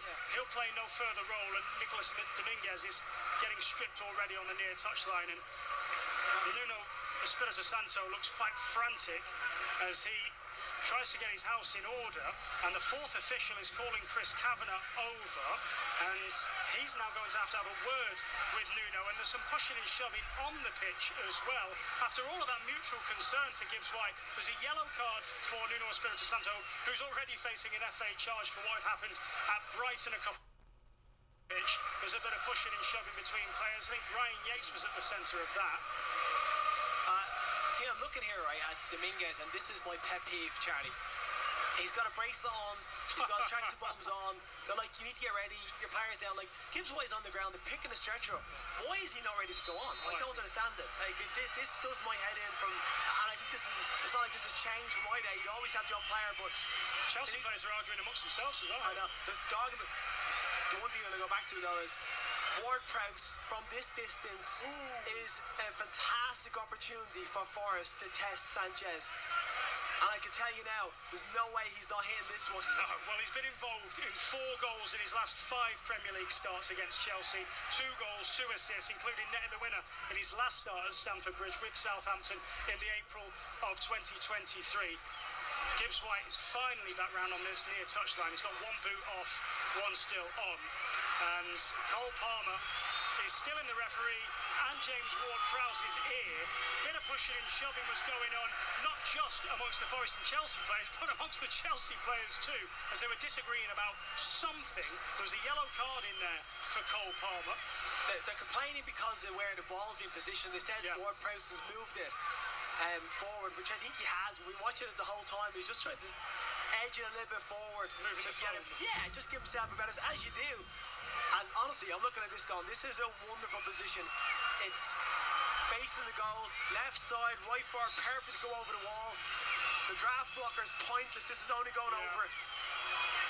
It's 25 yards out, and we're going to have another delay because they're finally going to make this substitution, Nottingham Forest, and it's Nico Dominguez who will come on and enter the fray. A couple of Premier League starts to his name so far this season for the former Bologna man.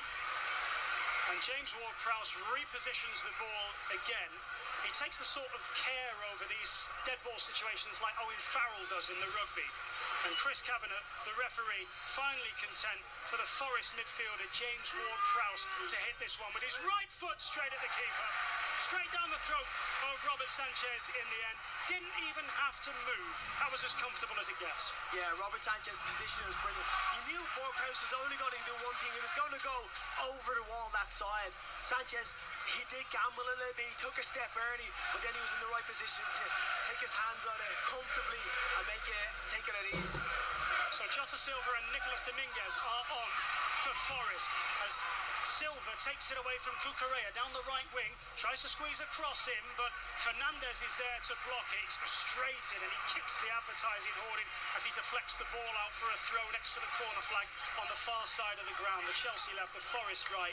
Ola Aina will take a throw, and I would imagine won't be in a massive hurry to take. Christopher Nkunku, meanwhile, getting stripped and ready to come on for Chelsea. 7 goals in his 9 appearances so far. He's their top scorer so far this season. As the long throw goes in, it bounces awkwardly on the edge of the 6-yard box and comes out to Moreno. Moreno will look to find Hudson-Odoi, who has to scamper out to this near touchline to retrieve possession. He does just that, and with his right foot finds the header for Fafana, whose header finds Ward-Prowse, whose header now finds him again, as the two of those play a bit of head tennis in the middle of the pitch. It's back with Hudson-Odoi, the former Chelsea man, once more. Who'll find Dominguez, shaved hair, little bit of a fade, Adidas Predator boots on, back towards Ward-Prowse, who's let the ball run, and now he's handballed it. He's got to be sent off. Jackson would have been away. It's got to be a red card, you'd think, because Jackson would have been away. The referee goes to his pocket. And he's already walking. The ref has given him a yellow card, but he's walking off Ward-Prowse. And here comes the red. His second yellow of the afternoon. He had to go off, even if that's not denial of an obvious goal-scoring opportunity. James Ward-Prowse got in a horrible mix-up near the halfway line, fell at the feet of Nicholas Jackson, who would have sprinted away from him down the right touchline in front of this main stand, and off to the races he'd have gone. And so he scrambled and grabbed at the ball, and it was a clear handball and a clear second yellow, and so a red card, and Forest are down to 10. Well, you just called him Owen Farrell a few moments ago, and it was shades of Owen Farrell there grabbing the ball off the ground as well. What a horrible commentator's curse as Madueke plays a left-footed ball to the back post beyond everybody and behind for a goal kick. And Forest now have got one heck of a task in front of them. Not only have they just lost their best player, Morgan Gibbs-White, to injury, they've now lost James Ward-Prowse, and they're going to have to see out the final 12 minutes of this game, plus a lot of stoppage time with just 10 men. Chelsea won, Forest won. Enthralling stuff for you on BBC Radio 5 Sports Extra. Yeah. It's going to be difficult. Chelsea were in the centre, but there was a lot of stoppages in the game there. The flow was being dented a bit for Chelsea, but can they take advantage of this? You expect Forest to drop back in and be, two banks, making it really hard to break down. They're going to be less open. They're going to be less pushing bodies forward. So can Chelsea have the guile in around the box to break them down? Here comes Sancho cutting him off the left wing, tries to weave his way into the penalty area, but the door shut on him by 2 or 3 red shirts. Now back to Fafana. Every single Chelsea player bar the keeper camped at least 15 yards inside this Forest half. They must smell blood. No team per game has been more ruthless in front of goal than Chelsea so far this season. Here's Cucurella to sack blue shorts on one bum cheek, for want of a better expression, have turned white because he's touched the white chalk line. Dances his way past Ryan Yates. Short ball for Kukureya, who gets there in front of Milenkovic. The towering Milenkovic, all 6'5" of him. Not an ounce of fat as he shepherds the ball away. Chelsea still have it with Malo Gusto out to the right to Madueke, who scored the equaliser for Chelsea. Cole Palmer so far today has been well marshalled. Still set up the goal as Dominguez throws the ball away. Chelsea will have a free kick. Changes are coming, 2 from each side. João Felix and Nkunku for Chelsea. Elanga, who else down there? Nico Williams and Morato coming on for the visitors. It's going to be Nicholas Jackson who'll come off and make way for Christopher Nkunku. And João Felix as well, ready to come on as well.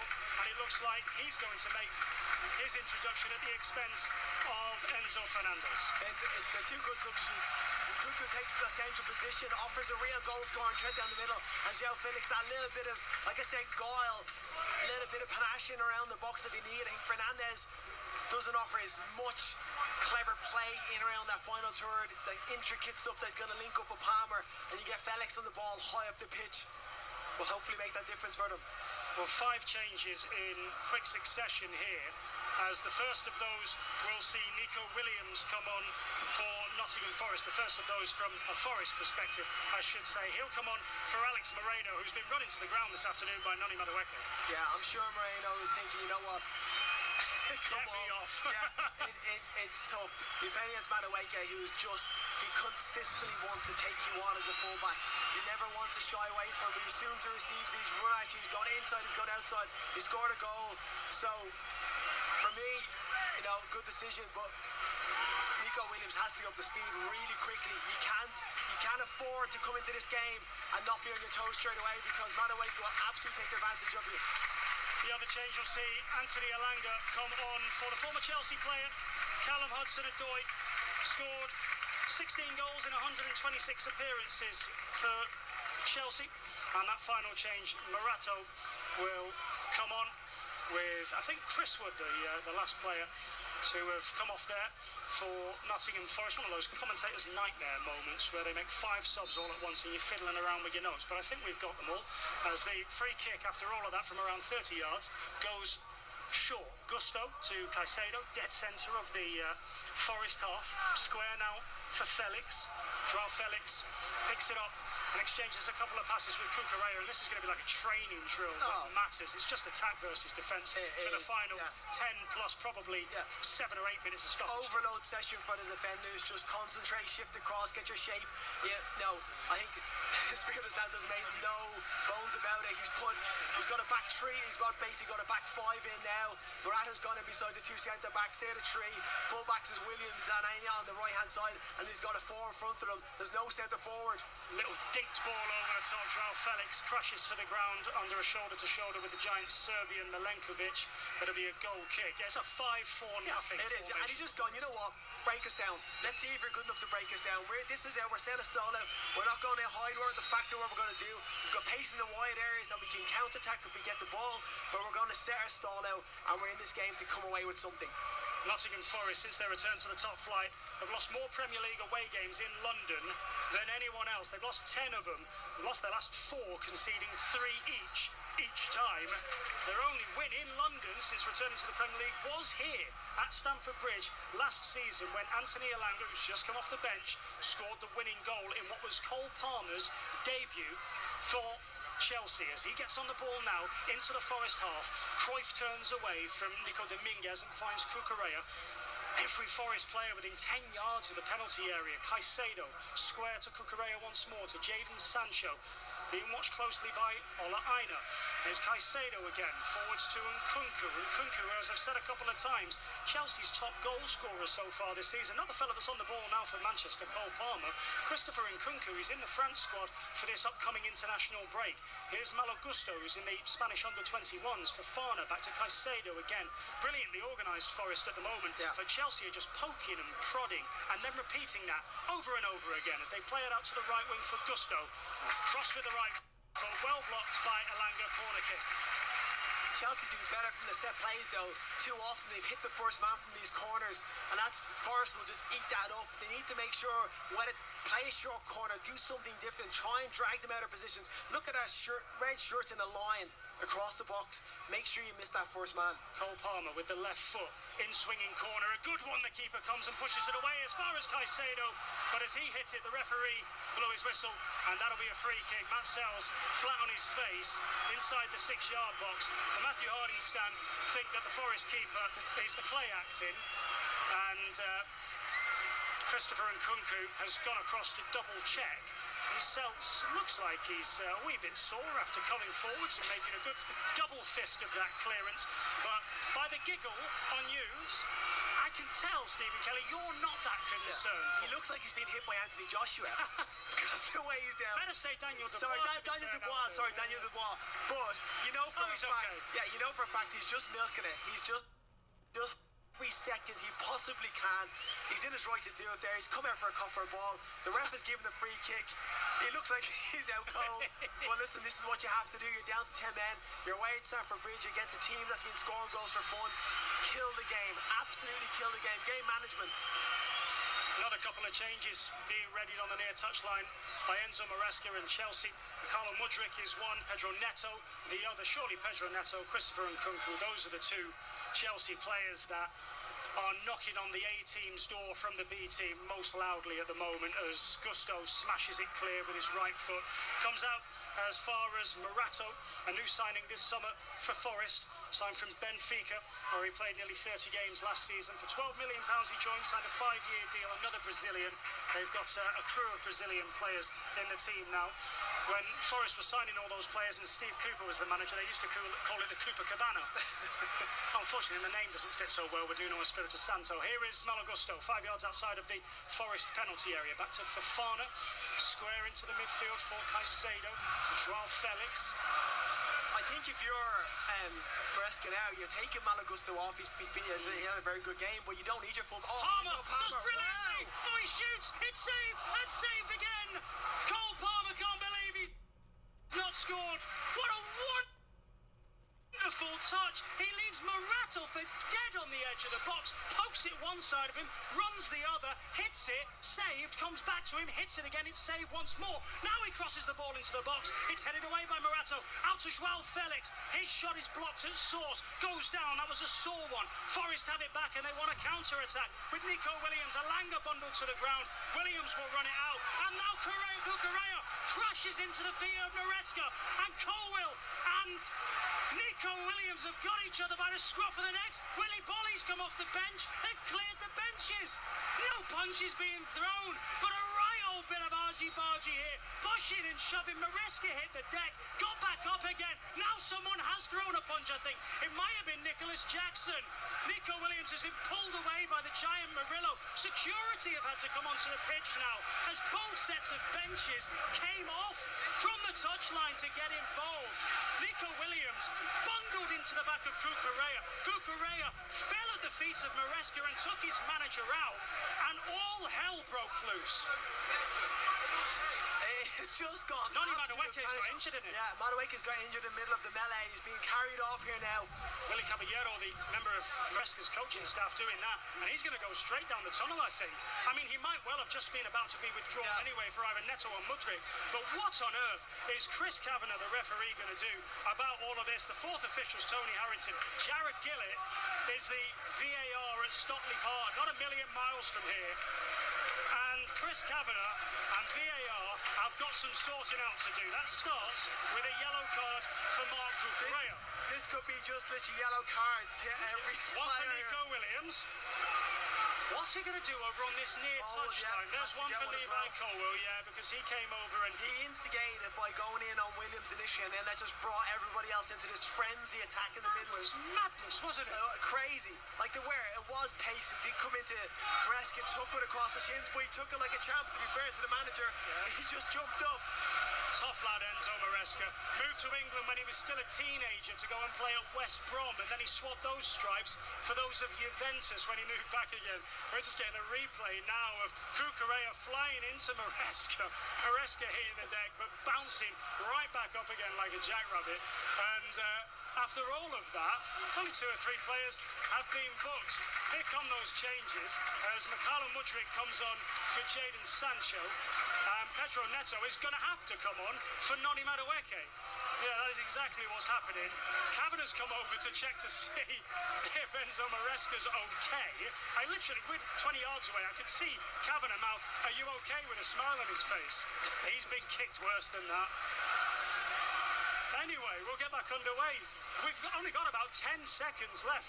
My thoughts with the 4th official, who's had to do all of the breaking up, all of the substitutions, and now he's got to do all of the stoppage time as well. And Malagusto takes the throw-in. Chelsea have the ball. It's still 1-1, and Forest is still down to 10. We've got 13 minutes added on. This is far from over. Well, you felt it was going to be a long one for the Gibbs. White was down for a long time, so you knew that was going to happen. And then this melee caused a dramatic stop in time. So can Chelsea use this to their advantage? Here is Neto, gets his first touch after replacing Noni Madueke, who was helped off by Willy Caballero and another member of the Chelsea coaching staff straight down the tunnel. So what that means for his involvement with the England camp this week, I don't know. Greece at home on Thursday at Wembley.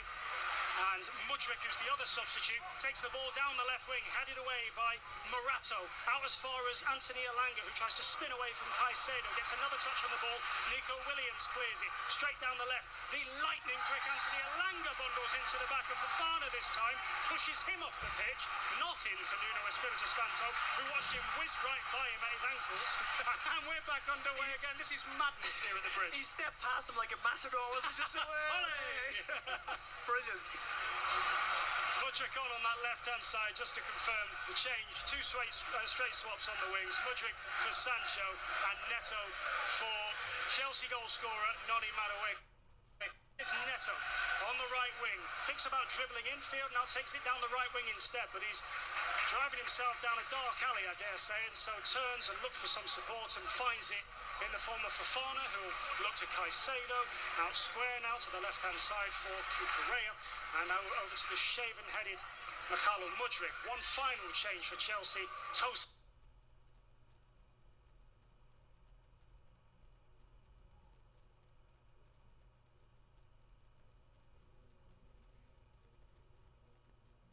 Is about to come on. Here's Cole Palmer, edge of the box, spins out towards Neto. Chelsea fans rise as one. Header down, just wide. Joao Felix leaping higher than everybody else inside the Forest penalty area, angling his header down. He did absolutely everything right, apart from finding the bottom corner of the net.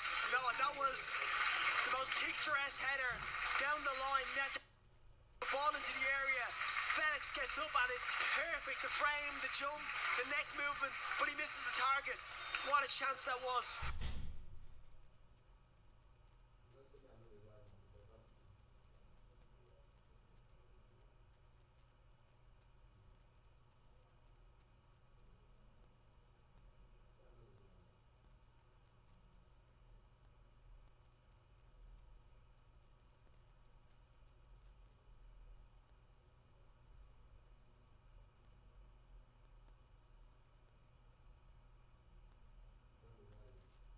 Header down the line. Neto, ball into the area. Felix gets up and it's perfect. The frame, the jump, the neck movement, but he misses the target. What a chance that was. Incredible chance for Joao Felix to get what would have been a second goal of the season for him. He paid 113 million, Atletico Madrid did in 2019. Spent last season on loan at Barcelona, scored 11 goals. Missed his second spell at Chelsea after a loan spell here. On final change, I should point out, Levi Colwill off, perhaps before he picks up another yellow. And Tosin comes on to replace him. And not only will Tosin offer that size at the back, but for any dead ball situation now,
they're the tallest men on the pitch.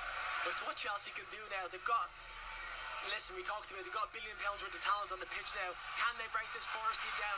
Can they do enough to create another chance? But that was a glaring one for Felix. That could have been it. That was such an amazing opportunity, and you think he has to at least hit the target. We are inside the third of 13 additional minutes here. It's Chelsea 1, Nottingham Forest 1. Forest took the lead through Chris Wood early in the second half, but were only in front for 6 or 7, maybe 8 minutes or so before Noni Madueke scored, cutting in off of the right wing onto his left foot, finding the bottom corner of the net. And Forest are down to 10 men. James Ward-Prowse was sent off, a second bookable offence for a very, very clear and obvious handball. Yates goes down, throws himself to the ground on top of the ball with Moise Caicedo right behind him. I dare say there wasn't a huge amount of contact, but the referee's always going to give those in these stages of the game, because otherwise the Chelsea players will come in and try and boot the ball out from under Ryan Yates' midriff. And I dare say all hell would break loose again, like it did a few moments ago when Nico Williams sent Cucurella flying into the feet of the Chelsea manager, Enzo Maresca. There's a yellow card for Matt Sells for time wasting as he repositioned the ball from where the free kick was going to be taken. And away to our left at the shed end, a chorus of Mullikin Tyre is struck up by the travelling Forest fans. Here's Anthony Elanga, little back heel looking to find Nico Williams. He does find Williams, and it's a brilliant save from the goalkeeper.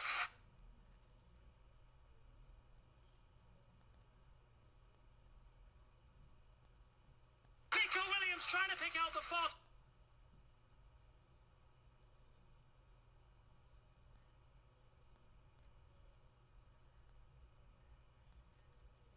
And put 10 men forward.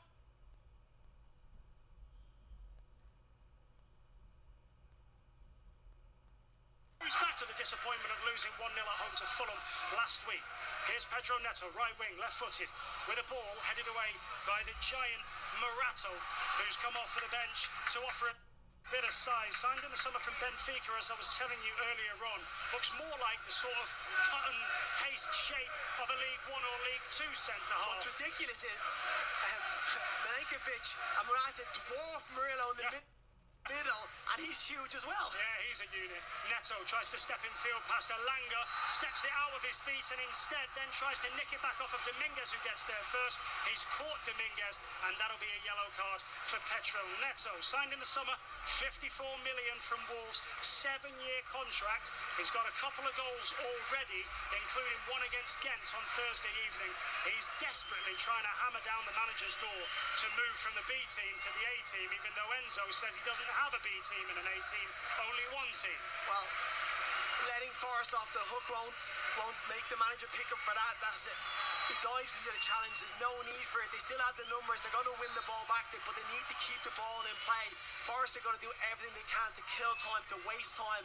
A moment like this for Sells is going to launch you into the corner of the pitch. Which is exactly what he tries to do, but finds touch instead. Still to come on BBC Radio 5 Live, 4:30 kick-off, Brighton against Tottenham, as with Chris Wise and Steve Sidwell.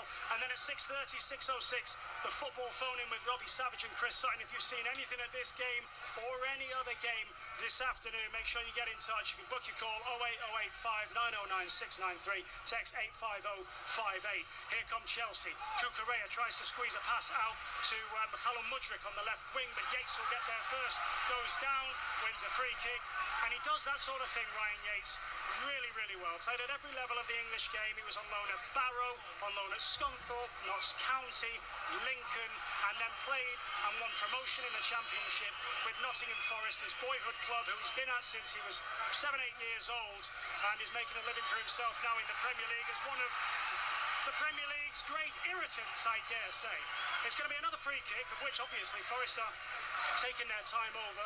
The 99th minute about to tick over here at Stamford Bridge. Still 1-1. Ball back to Tosin in the centre of the Chelsea defence. Finds Robert Sanchez after a bit of consternation, and Sanchez has given it away for Farner, can't control it. Elanga picks it up on the left wing, cutting in on his right foot. Scored the winning goal here last season as he tries to find Nico Williams. Instead it's blocked. It finds Ola Aina. Comes back to Williams, who hits it straight to the goalkeeper. Comfortable save for Robert Sanchez. That's two unbelievable chances. Williams this time is really difficult effort on his left foot, but catches it really well. Sanchez is right behind it. But Chelsea just feeding into them. They need to keep the ball in play. They need to hold on to it. Cole Palmer has it on the right wing. Gives it short for Neto. Left-footed. Balloons the cross up in the air in the direction of Mudryk. Headed, but only in the direction of Ryan Yates with the 22 on his back. He's got Christopher Nkunku for company. And he'll hold the ball and wait for one of those Chelsea players to either put it out for it.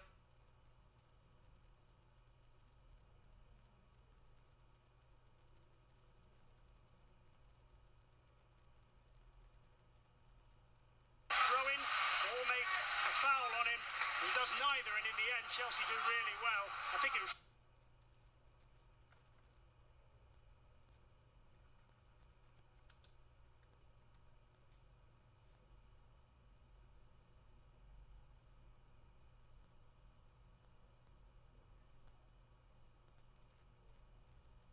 Yates with the 22 on his back. He's got Christopher Nkunku for company, and he'll hold the ball and wait for one of those Chelsea players to either put it out for a throw-in or make a foul on him.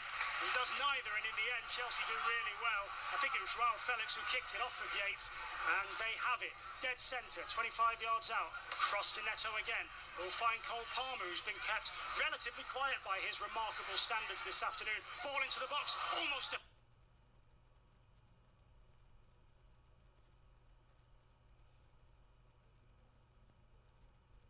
Flex into the path of Mikhailo Mudryk, cleared away. Fofana picks it up. Jota Silva will try to get there ahead of Caicedo.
From Robert Sanchez.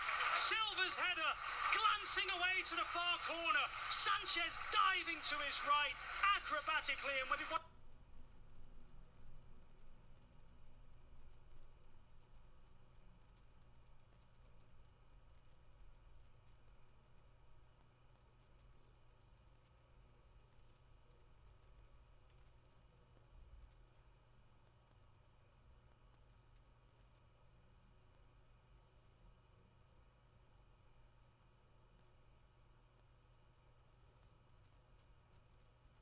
Another corner kick. Well, we talked about last week how we'd have to make up for those mistakes for today. Two absolutely sensational saves. The reactions from Sanchez, the way he gets down and flicks it away out of danger.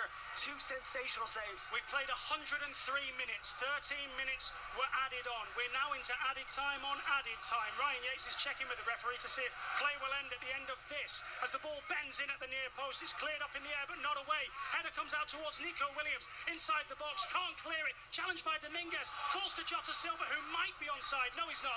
Flag goes up on the far wing, and that'll be a free kick for Chelsea.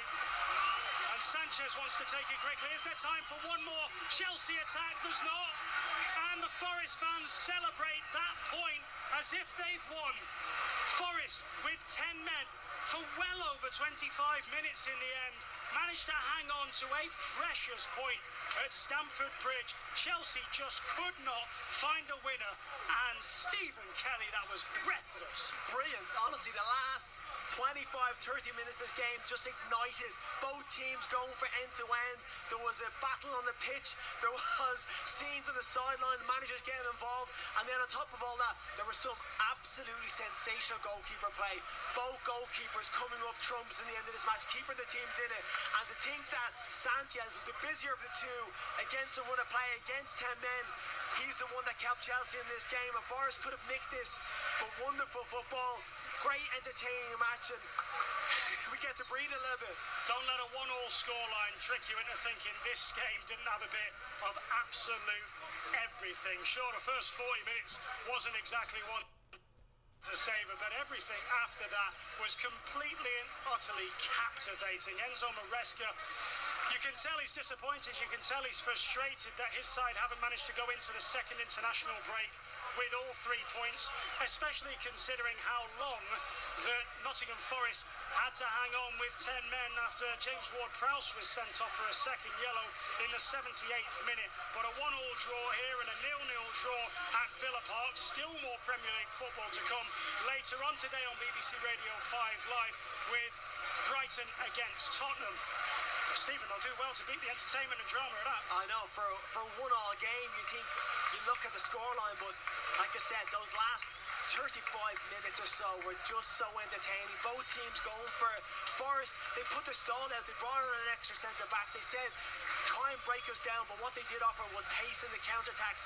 And of all the people who almost scored twice, Nico Williams, who started this absolute carnage on the sideline, and he just